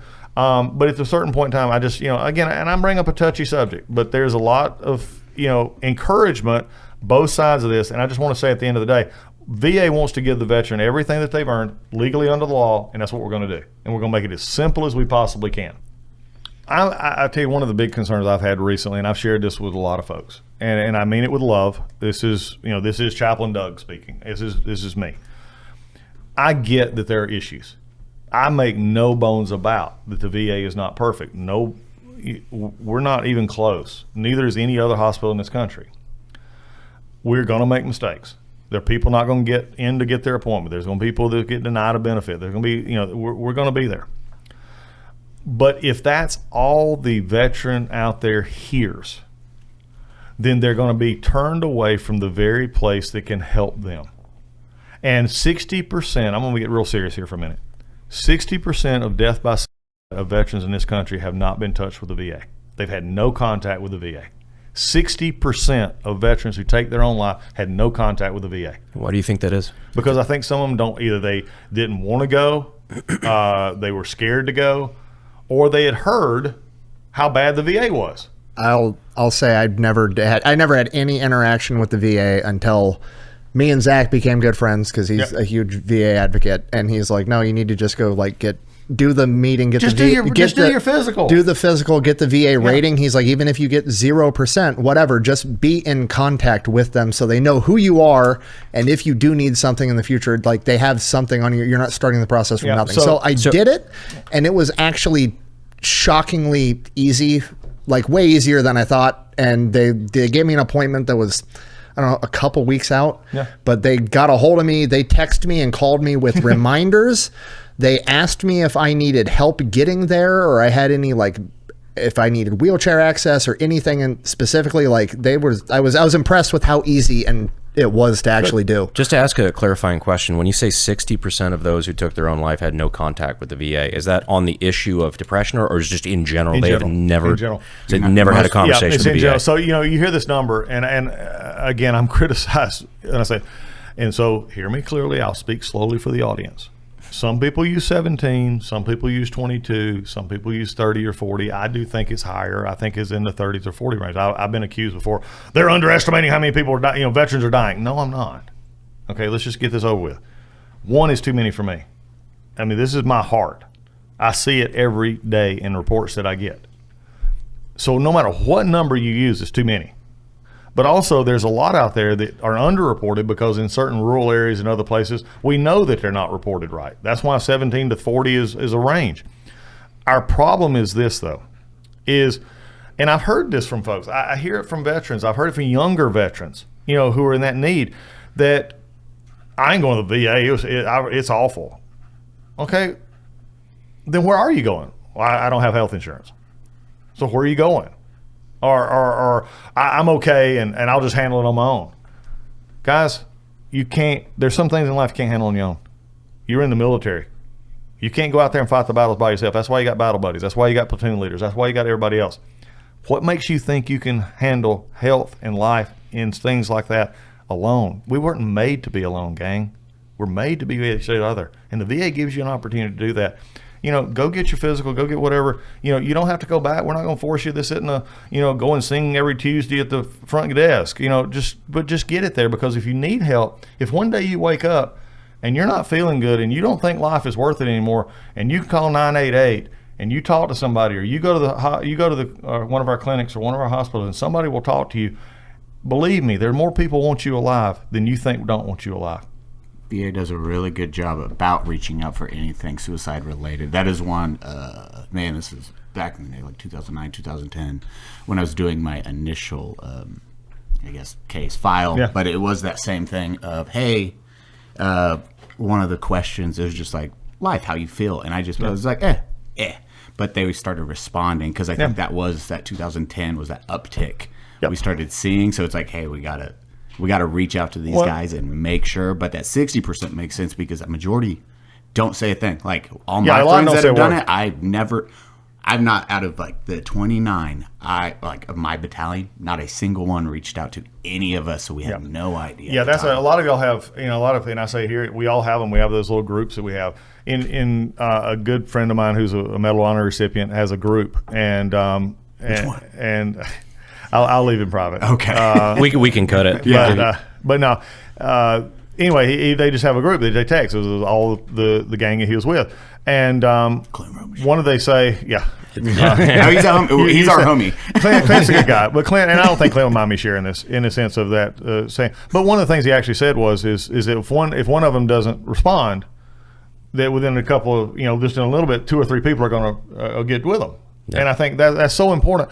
So, like I said, I don't mind you criticizing the VA. It's a hobby for some. I get it, but don't think that everything that comes out of your mouth is helpful. Point out the problems. I'll fix what we can fix. I'll do what we can do to get assistance. But remember, somebody may listen to you. They may look up to you. They may actually watch your Instagram videos. They may actually watch your stuff, or they may hear you griping down at the convenience store. But what about you? May not need that help, but what about them? But please don't ever say the VA is perfect. Don't ever say it's going to be great. Say, hey, it's a struggle, but wait, they cared about me. Because that's all I care about, guys. I don't care how we get there. I want to do it as economically as we can. I want to do it as efficiently as we can, and I want to stay within the law. And I think that's the best thing that I can say is that we're going to go forward and do that. And that's why our prevention was always we were sort of hitting the choir. The old Baptist preacher, said we're just preaching to the choir. And so that's why we changed that. That's why I go on these podcasts all the time. That's why I go out, and we're now actually putting our vet center buses at different places. We're going to UFC fights. We're going to rodeos. We're going to concerts. Anywhere. That's where the veterans are. Why would I be putting a billboard outside of a VAMC? Who gives a crap? They're just coming out of the hospital. Wow. Really? I can get help at the VA? I just walked out of there. Who came up with that marketing strategy? I have no clue on, but I'm sure they like their 10% cut they got. So, Well, I did actually have a question. While we were on the topic, though, of veterans, I think recently we've seen a pretty sharp uptick in veterans taking their own lives on the campuses of the VA themselves. Bit, yeah. And we just had 2 in the last, I think, 2 years at Audie Murphy here. Mm-hmm. And I've spoken to the fathers of one of the guys, and it's a heartbreaking situation. But I've been told, so it's 2-part. One, why do you think that is? And the second part of it, I was told that the VA had stopped reporting, or I'm not sure if they ever made a report or they stopped reporting the amount of times that happens per year. Do you know if there's any validity to that? We haven't stopped reporting. I get the report every day. Okay. If I see it happens, I even get reports off campus as well. Because I haven't seen them, but that's just what I'm hearing from these people. It happens more than it should. It's still the vast minority of cases. I think 25 to 30, 35 a year in that range that happen on property. I wouldn't say there's a single reason. Some I've heard different reasons, and some that they didn't want to bother their family. They knew that they would be taken care of. They were upset or whatever it may be. Let me just, again, I can't go emphasize anymore though. If you drive back on our campus, walk through the front doors, people will love you. You don't have to do that. Life is not that light that you think is going out is not a light that's going out. That's a light that is still there. If you're still standing, you're still able. Go through the front door. Yell to the top of your lungs. Do whatever you want to do, but somebody will be there to help you. Don't go to the parking lot. Don't go there and end something. There are people who love you and take care of you, whether you know it or not.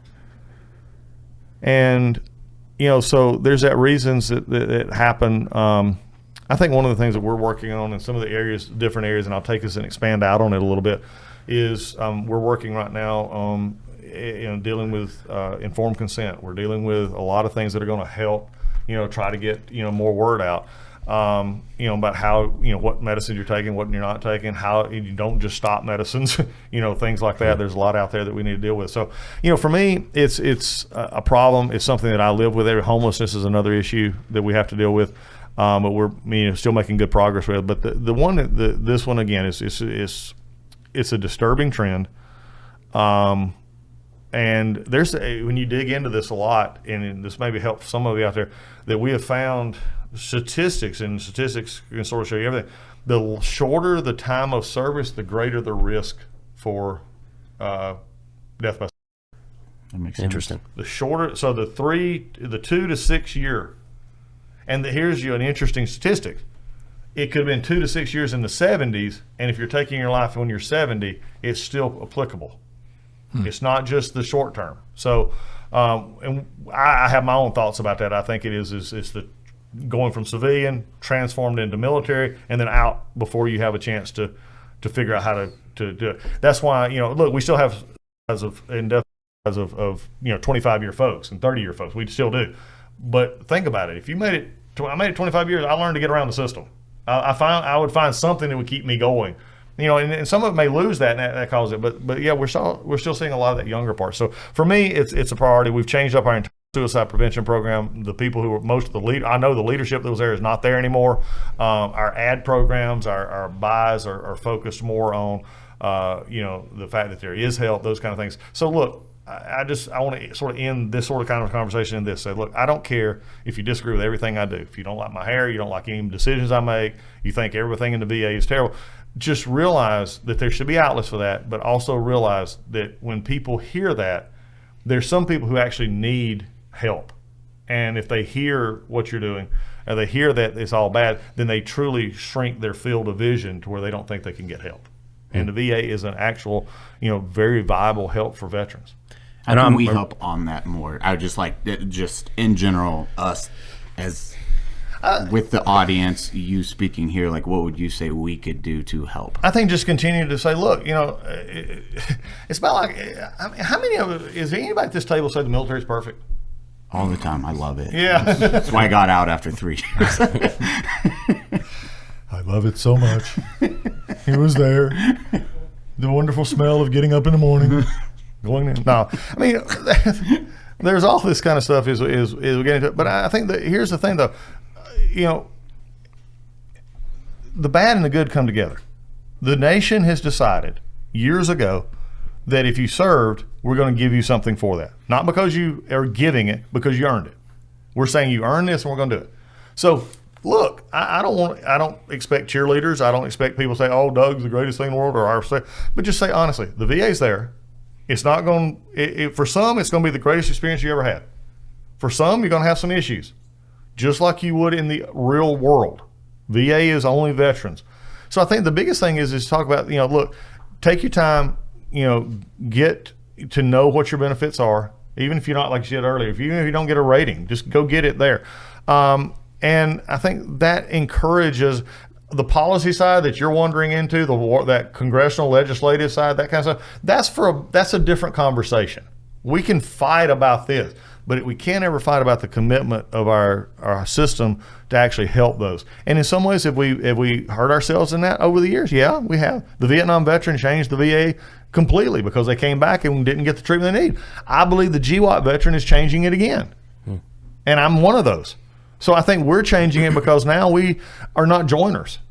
We don't join the VSOs as much. I mean, younger people, you go to any, Legion, VFW, great folks. I'm a member, but you go there, I mean, the age is a lot different.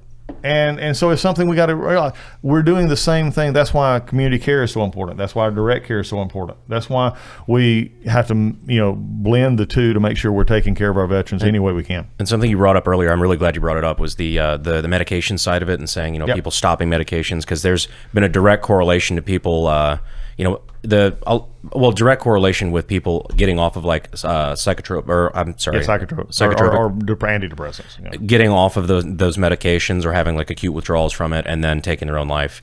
And that's something that I've heard again and again from a lot of people in these groups, is they're worried about the haphazard medication of veterans, but also the over medication. And we're addressing that, the polypharmacy issue. I mean, like I said, I'll just sort of stay tuned. We're working this through. We've got a policy that's going to come out pretty soon. We've already sent it out with some of our VSO colleagues. We're just saying, hey, give us input, make sure we're on the right track here. Tim Sheehy actually had a bill about this, and Tim's been on the podcast before. Tim's good, and but he sort of gets this. But again, the big thing is, and I'm going to just tell you out there, if your medicine makes you feel bad, go back to your doctor. Don't quit taking it. And then we can get you on something else, or take you off altogether and try another treatment that's non-pharmaceutical. Okay, so I think those are the kind of things that we're working on right now, and I think you're really going to be pleased to see that when it hopefully here in the next literally few weeks, we're going to be able to start that process. That's going to give more informed consent about what's going on, but also emphasize the back end of it as well. It says, look, if you start this, just don't stop it. And so we're looking at that.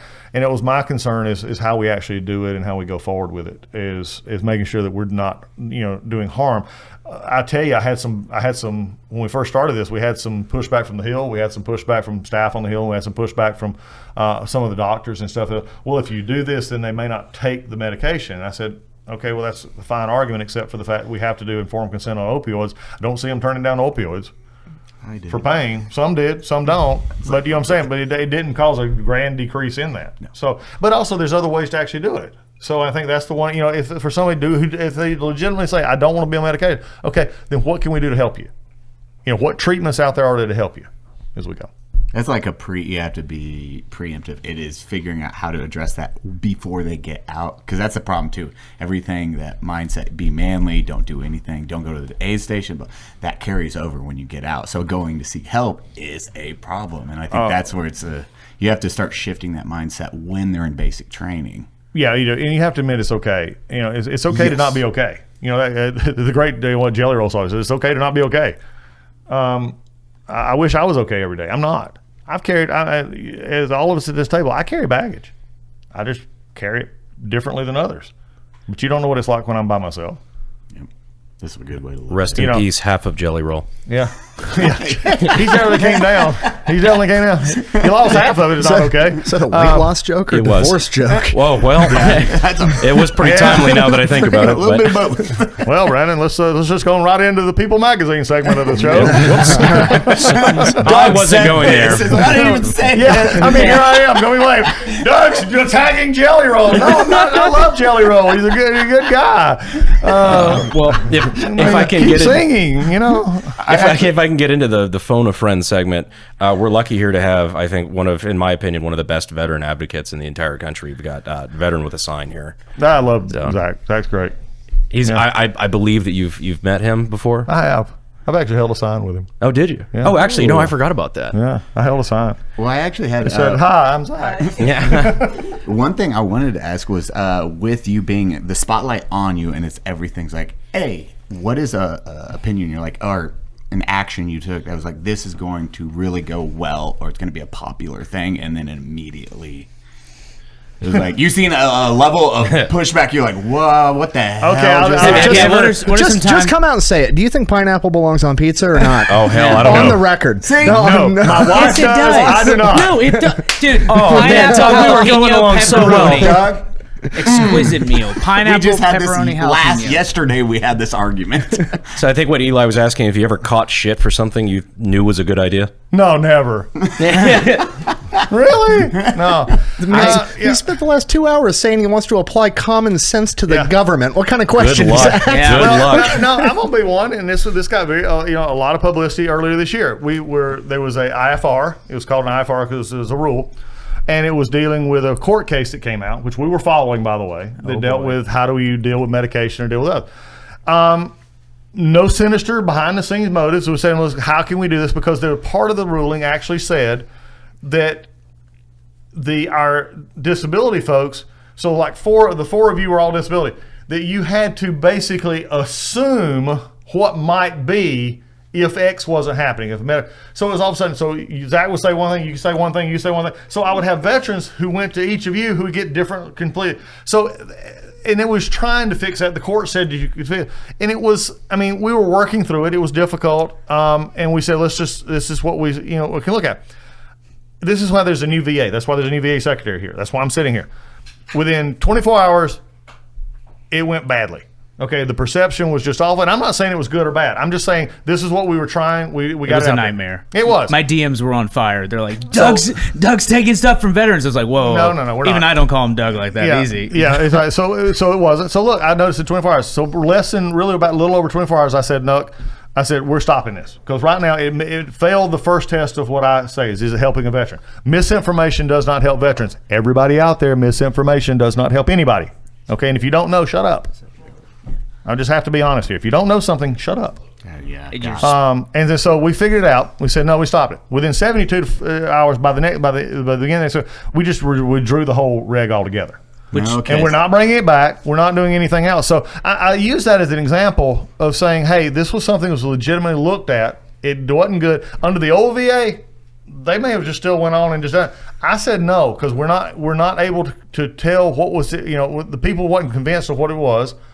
It wasn't going to make that big of a difference because really we didn't feel like the change was going to affect anybody anyway. We were already doing it the way that the veteran wanted it, but this was just going to try and help get some objectivity to it. But it didn't work, so we just said stop. So that's your answer. Yes, I stop it all the time. I have to applaud two things. One, that was the immediate response of like, well, we're changing it, because I don't think that's ever happened in the VA where they've like listened to veterans and been like, okay, you're right, we're going to do something else. The other thing, which gives me a ton of hope, is the administration's stance on psychedelics. Yes. And the changes that are coming from out of that. I mean, it's well documented. I went to Mexico through the VETS program. I did Ibogaine and DMT, and it's without question the single greatest thing that's ever happened. So you do like the Grateful Dead now, though. Yeah, I mean, there are some downsides. That's why he's here. Actually, he did DMT, and the elves told him that he should grab a piece of cardboard and write a message on it. And now he's here. Like, they were onto something. Legitimately, it's nice to see kind of that stigma going away about treatment that way. It is. Okay, we started this whole thing a while back about me being a chaplain. Okay, this is the funniest. I still think this will go down in my Wikipedia bio at some point when I kick the bucket, and it says first Southern Baptist to sit in the cabinet office and tell the president psychedelics are a possibility. Also, you pretty cool. So, I mean, this is coming from a Southern Baptist who, hey, we get high on sweet tea. We're really good here. We don't dance, but we got sweet tea. We're good. Water. Also, you can still have a Wikipedia page and still be alive. We don't want to lose you, brother. They'll add it to me. Believe me, I got some who want it. But I think going into that, the president took that, and the only thing I'll say that we're wanting to do is I'll always make it measured. I mean, we've increased our MDMA. We're actually doing our veteran-only MDMA treatment right now, which has been very good. We've had others as well. We already do ketamine. We already do psilocybin. We're preparing. It's a party over there. Yeah, it is. Yeah, we got a lot of things going on, and it's helping. And I think that's the big thing for me is helping. And some it doesn't, and we just have to admit that it's not 100% effective by any means, but it's very effective for most people is what we're seeing. So we just got to get more influence. So we're setting ourselves up. Bobby and I are going to sign the memorandum of understanding, which was required by the EO early next month. So that's saying we're already trading getting our data together, and we're preparing for MDMA and psilocybin to possibly be more widely available, even outside the VA. Which remember, FDA doesn't just do us; they do everybody. So if it does go that way, we're going to be in a position to actually increase our load at the VA. Now, one of the things I will say is MDMA in particular is 120 clinical hours per veteran. That's a lot. Yeah, This is not walk up to the door, get some medicine, get high, and go home. Yeah. That's not the way it is. This isn't 2011. Yeah. No, this is like in the treatment that I saw up in Bronx. You have a person. There's hours before. Then there's the treatment itself, the day of 8 to 10 hours in a room with 2 psychiatrists, and then you have the follow-up treatments as well. And then if you have to have another one, which most people do, then there's that added on. So anyway, that's a lot of man hours for doctors in this possibility to get.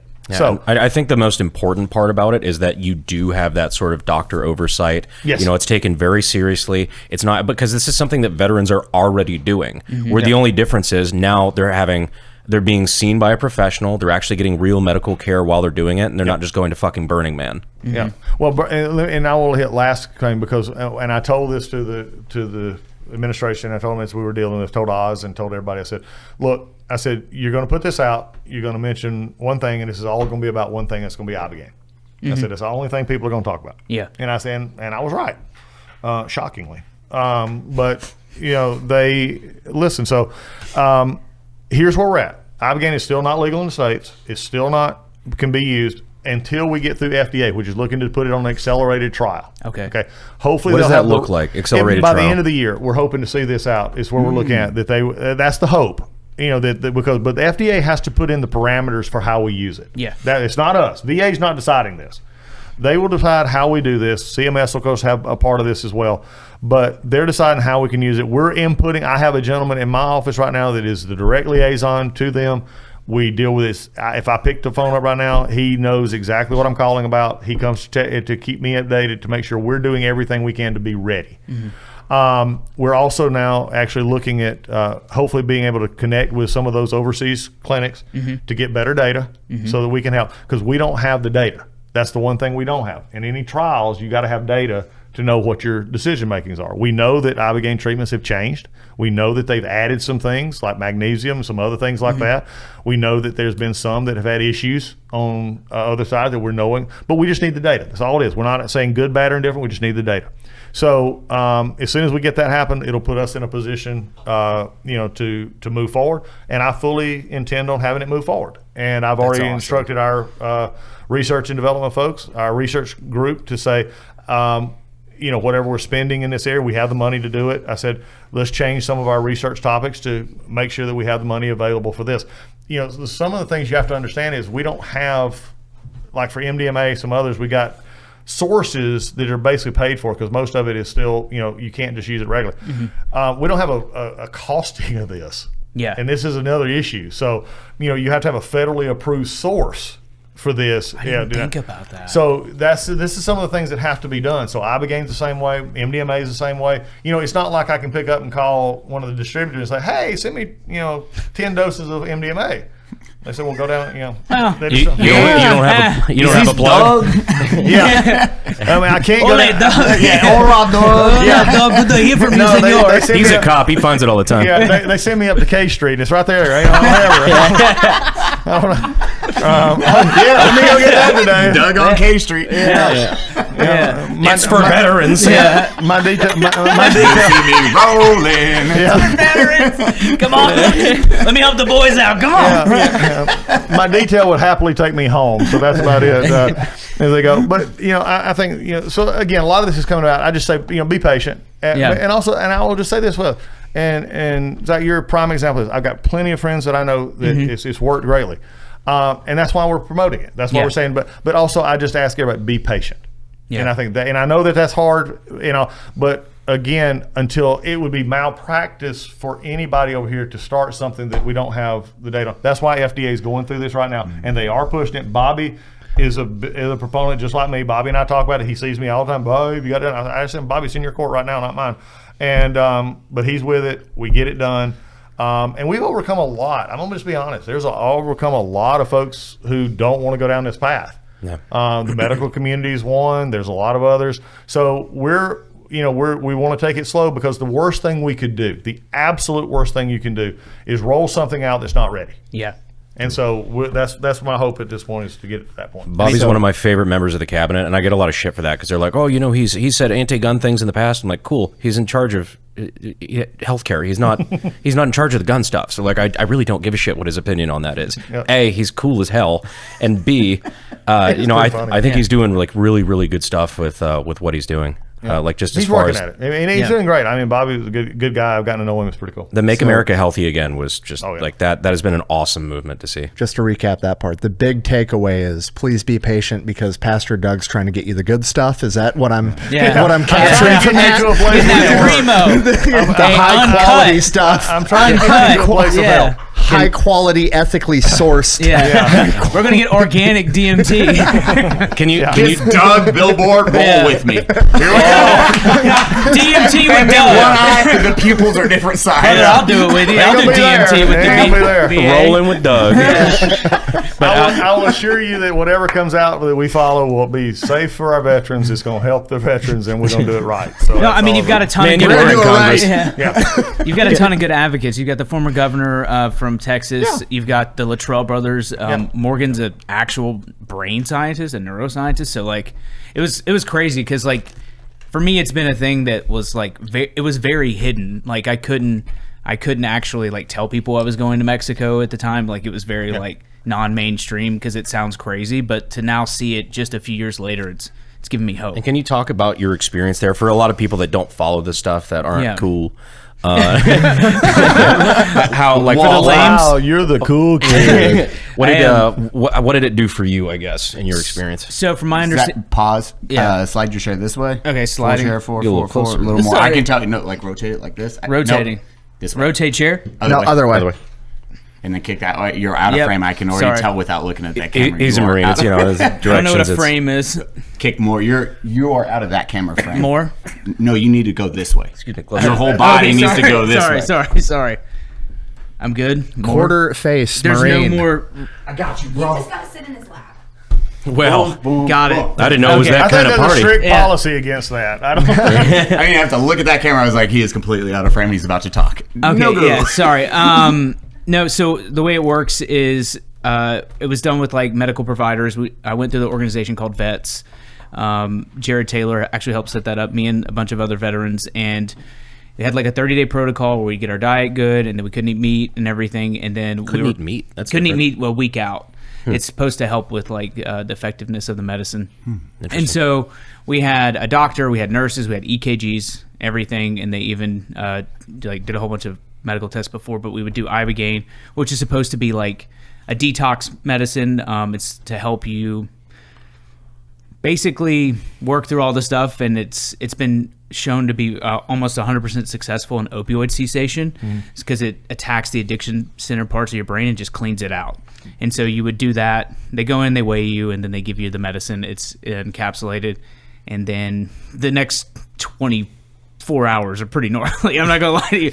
I mean, you go swimming in the deep end of the pool. Can I stop you there for Yeah. a second? Because this is something that I've heard from others. Yeah. They don't take that into account. They've not heard that part. Yeah. And they because they think it's. Oh no. Yeah. Yeah, they think it's. I mean, I've had veterans come. Well, it's just you get high. That you need to talk to No. somebody. You Oh. need, it's a very pain. It's gnarly is probably a good word for Well, that. it's I just can't imagine Processing going life. on that roller coaster without having a warning. I'll put it this way. My friend Derek, who is a single leg amputee, looked at me when we took the medicine and then took his leg off, and he goes, "We're not going to need this anymore." so it was gnarly because you're supposed to like work through your trauma. Right. There's a documentary on Netflix called In Waves and War. Each guy outlines it. It's a pretty accurate description of what happens. And so you do that, and then the next day you do DMT, which is described as the God molecule, which then kind of helps to put things back into place into your life and everything else. But Then I've heard other people follow it up with what 5-MeO. yeah, 5-MeO DMTs. Yeah, I didn't. yeah, It shows you how much I know. I'm not a cool kid, I guess. No, you're fine. You're trying to save our country. No, but so for like what it did for me is it helped to sever like all of the memories of the things that I had not processed or worked through, and then actually to kind of show me a path forward. And It makes It's very you similar process to them, others. right? yeah, it makes you like it That's the literally thing. it straps you in to like you can't get away from it. Like for me, I kept seeing a photo of my family and it was like fuzzy and unclear. But as it got closer to me, I would then go through different moments in my life that were good, bad, and indifferent. And then when I came out the other side, I then had something completely different about me.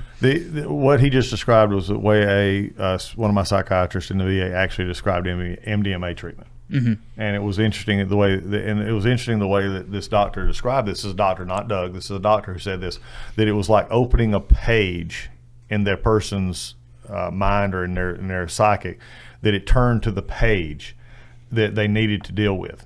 And what was interesting is there was a discussion that they'd had in a clinical setting that this person had an issue and they wasn't sure it was going to work. So so the first one turned to a page they sort of wasn't expecting in how they did it, and the treatment went well. They came back for the second one and got to the actual underlying issue, but they couldn't get to that underlying issue unless they had dealt with that first page. And this is the doctor describing this, not me. They were saying it was like the medicine, the drug actually helped turn the page of this person to deal with something. And that was pretty powerful to me. Because also before, when I first saw it, she said, I thought this was a load of crap. And then, me then too. she started testing it, and she said, now I see that this was actually something that worked. Zach can confirm this. Like, it's amazing watching our friends, even with addiction problems, and then they do this one time, and then they are, nope, we're good. We don't do that anymore. I'm like, that's fucking wild. Yeah. Well, the other thing too is we have to be, and as we talk about this, there's another thing too. Some work better for different things. Mm-hmm. Okay, some are better for addiction. Some are better for traumatic situations. Some are better for different things. So it's not like that. Ibogaine is the cure for every one of these. It's not like that MDMA cures for every one of these. And then the other thing is, and this is something that, in all fairness, that I've been studying and and looking at, because I think the perspective has to be there. And I've asked this on and I keep getting different answers. So I'm just I'm sort of gotten onto this bone and sort of gnawed on it. Is a lot of the testing for like psilocybin, MDMA in particular, they're going into this and they're still on their antidepressant. They're still on their anxiety medicine. And I'm saying, okay, did you not take them off? And then they say, well, no, because we were scared. I said, well, then are they still on it after they left? And most of them said, well, yeah. I said, okay, then help me understand what the treatment purpose was. Was the treatment purpose to get them whole, healthy, without medication, or was this just to get them to a better place and still have the medication? And so I'm looking at it, and I've asked this question of FDA, and I've asked it others. I said, is there ways that we can test, and I'm not talking about Ibogaine, this is because it's a different issue, but we're not done it here. Yeah. MDMA and psilocybin in particular, I said, can we actually do this without them being on the antidepressant and see how it works? Or is it the antidepressant plus this that keeps them going? It'd be that's a great I've test. asked that question, and it's sort of funny because, like I said, most of them just come in and the doctors and stuff look at me like, well, you're just the secretary, you don't know crap. And I said, well, no, I don't. I'm pretty ignorant. But I can ask pretty good questions. And that's my question. And I've not got a great answer on that. And so it's going to be something this is why, again, what was it? Who was the company? Was it Staples or who had the easy button? Staples. Yeah. Everybody wants to have a freaking easy button. There is no freaking easy button. No, for nothing. And I run into so many people, whether it be in politics or in the agent, the agency running on right now. They think life is a bumper sticker. Bumper stickers get you. They only do one thing. They get you sticky, and they're typically wrong. Quit it. Life is not supposed to be. Quit doing surface answers in this life. Ask questions. Use the brain God gave you. Don't just. God. Just don't accept what everybody says. If I did, it's like my kids would overnight ice cream and cookies. It's like, really? Nick, you have something? Nothing. The jokes I'm not going to make. Nothing. I don't know. I think you should let it fly. He's holding Not back. good. Nick broke himself. Anything I do to help, brother, Good. At least text it to the class. I'll tell you later. That's awesome. But no, that's just my thing. It's really exciting to see that, and I've been genuinely impressed by like the feedback loop, I would say, of like the VA does something, they hear the feedback, and they're like, okay, like I don't expect everyone to listen to every veteran. But I do like that they're like, we're going to try something different. And, the administration's doing those things as well. I've determined that in this, since I had such a broad statement from the president on what to do, take care of veterans. Doug, take care of veterans. Okay, I'll take care of veterans. I pretty much gave me a wide playing field to do. And so there's not a program at the VA that I will not question. There's not a item that we do that I will not question. I have run a great deal of stuff through our hiring processes. I mean, I have zero tolerance for. We've always done it that way before. What I call I walk into hospitals and my first question is what are we doing that's stupid? And we typically fix those. And because what they'll tell you, it's just honestly, you walk into a unit, you walk into a company, what's the problem with this unit? What are y'all doing that's stupid? Well, we got a first sergeant's an idiot. Well, okay, then there's your problem. But what are they doing? But you ask questions. I don't just assume that, okay, that's the problem. I'll find out, okay, if this is a problem, what do we do to fix it? Don't come to me with problems. Come to me with, okay, how do I fix it? And so for me, it's been one of those processes that we go through, whether it be new treatments, whether it be, how we do it. I'm not taking anything at face value. And I'm changing things that I can change without, having to go through a vote in Congress. I'm changing things that are policy, changing things that are regulation, and make sure that we can do that. That's making a lot of people uncomfortable because here's the unspoken dirty little truth. There's a lot of people in this world that are very happy with a broken VA. They're very happy with a broken VA because they can whine, bitch and moan about how bad the VA is and how I can fix it instead of actually fixing it. I just take a different opinion. I say if there's a problem, fix it. If there's not a problem, I'm going to tell you there's not a problem, and here's why. And here's how we can do better. But customer service, whatever it is, there's a culture that is developed around the VA in Congress and in the press and in the veteran community that the VA is broken and they like it that way. Because if they didn't have anything to gripe about, what would they do? How about actually going out and taking care of veterans? Okay. So I don't mind stepping on toes because I just want to I have only one desire, and that's to help a veteran. I gain nothing from this. I'm not gaining rich by being the VA secretary.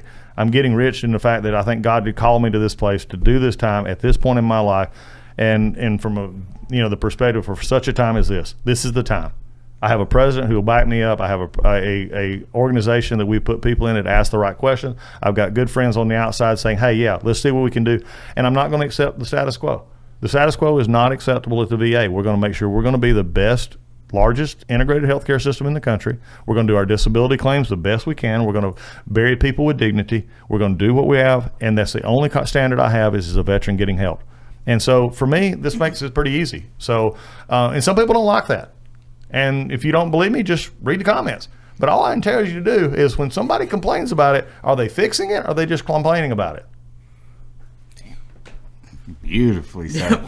I mean, Preach, Reverend. Yeah, killing Amen. it. Amen. Zach, you gotta wave to the camera. Zach, wave to the camera. Bye. Bye, Zach. Dude, with going to the comments, it's the one of the last questions is, what is one of your favorite experiences on social media, followed by your least favorite experience on social media to this date? My favorite experience is it's one that happened when we came into the VA. There was a lot of things that did change because of just the profile that we had and the social media presence we had. I could tweet something out and or put it on Instagram, and literally thousands of people would see it. I mean, just because I had a following to start with. But what was really interesting so we began happening, and there's a culture out there that believes that they're actually talking to you. So one of you tweet, they're actually talking to you. It's just that thought. I was in my staff meeting one morning, and we had started a program because we kept getting this, and I talked to our staff and I said, hey, we need to answer these questions. I said, because I'm getting these. So occasionally I'll look at the comments, and if I see something on there, and Morgan and several others, they're used to it. I'll hit the forward button and I'll send it to them. I say, hey, get this person some help. Why are they asking about this? And so, and I have so we just started this group. So now I have a full group in the VA, in our VEO, that actually they go through all the comments on my social media accounts. So they go through them and they look for people who, look for stuff that they can do with. Now it's going well. We refer about 30, 40 cases for actual help every week just through my social media. We're doing more constituent services than sometimes some of the congressmen are. So what we did is one morning I'm sitting there in the meeting. I have my back turned to the group. It's a long table, and I'm watching the slides, and I just pop through them. It's like an old military briefing. I just pop through them. And Linda Davis, who does our VEO, our veteran experience, she said she gave her a report, and I said, Linda, thank you. She does all the surveys and all this kind of stuff. And I said, thanks, Linda. She said, Ms. Secretary, before I stop, she said, I got to tell you something. And I said, okay. And she said, last night, someone sent you a goodbye letter. And I turned around and she said, but before you say anything, they're okay. And they said, we saw it, we talked to them, we got them help. I don't care about social media two hoots, but if it helps save one person, it's worth every bit of it. And so for me, that's my best experience.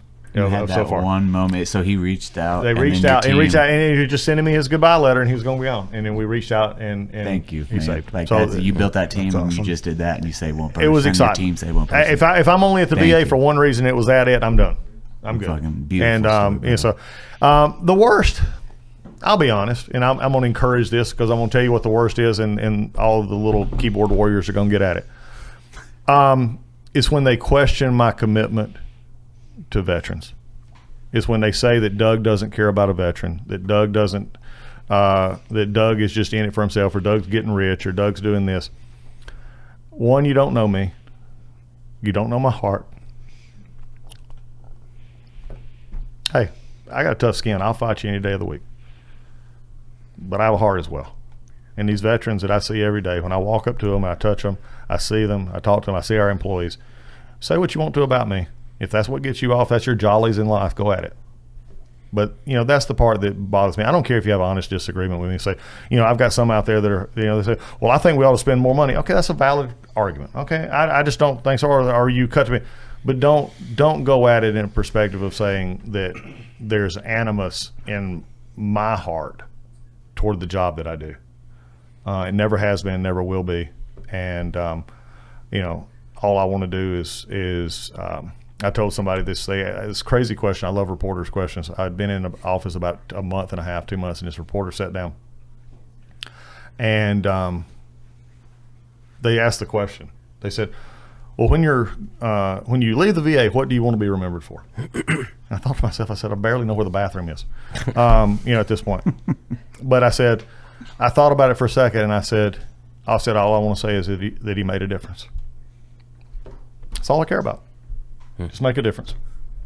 It's awesome to hear, brother. Like, yeah, it shows that you actually truly care about veterans. Each story, positive, negative, but you want to make change, and you're making change, I think, in the right direction. And it's hard because you are, like, the spotlight is on you, and people are going to look at it. Messages will get twisted, but at the end of the day, from this table, the guys can probably agree, you truly do care about the veteran at the end. I'm not convinced.